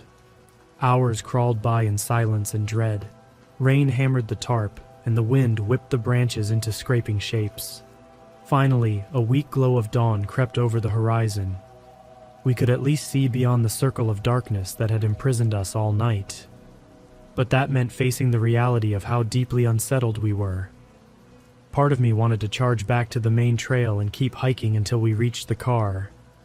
Yet, I couldn't shake a compulsion to figure this out, to learn what forced those other campers to abandon their belongings and vanish without a trace. Whether we liked it or not, the Great Smokies had turned hostile in a way I'd never experienced. And as I studied Marcus's weary face, I understood we were in this together. We'd either unravel the mystery of what roamed these woods, or we'd become just another story scribbled in a waterlogged notebook, left behind for some future hiker to discover. Neither of us had the luxury of a decent rest by the time morning came. We watched daybreak turn the sky from murky gray to a dull, colorless wash, and though the sun tried to break through, the forest floor remained gloomier than any place I'd ever camped. Despite our throbbing fatigue, we agreed we'd push for the trailhead. Sticking around meant flirting with something we couldn't explain. We packed in a hurry, our soaked gear dragged at our shoulders, each strap chafing and biting into skin. Marcus's face was ashen, eyes darting with anxiety. Even so, he took the lead, swearing he'd mapped out a more direct route back. I followed, stepping around snaking roots and churned up mud. We mostly kept quiet, words felt useless. Every twig snap or distant creak of branches made us flinch. We moved fast, sloshing through patches of waterlogged ground and over thick clusters of vines. The weather eased up, but the silence weighed heavier with every mile. Usually by now, we'd hear bird calls or the rustling of small creatures. Instead, there was only the soft thump of our boots and the hush of trees looming overhead. Every so often, the path faded, forcing us to rely on a beat-up compass and soggy pages of the map. Eventually, we reached a section of trail that widened into a small clearing. A few fallen logs crisscrossed one another, and for a split second, it seemed like a good chance to rest. Marcus and I barely had time to exchange glances before something stirred on the far side, something that snapped a branch and froze our breath. My flashlight swept over the area, picking up a flicker of movement. A shape, possibly a person, hovered behind the logs. It didn't advance, but it shifted in a way that felt unnatural, like it was trying to hide yet remain close enough to watch us. Marcus shouted, demanding whoever was there to come out. Silence answered. We could sense an uncanny awareness from that patch of forest, as if it was biding its time. Instinct told me to run, but my legs felt welded to the ground. Suddenly, the shape moved again, this time vanishing behind a crooked stump. A jolt of adrenaline tore through me and I barked at Marcus, urging him forward. We bolted. What followed was a rush of crashing footsteps and frantic heartbeats. Roots and brambles reached out, snagging our ankles, sending us stumbling in the direction we hoped led to the road. Every so often, I caught glimpses of something weaving through the trees parallel to us, never falling behind, never drawing too close. My pulse pounded so hard I could taste iron on my tongue, but fear propelled me onward. Then the terrain shifted, turning steeper as we skirted a hillside.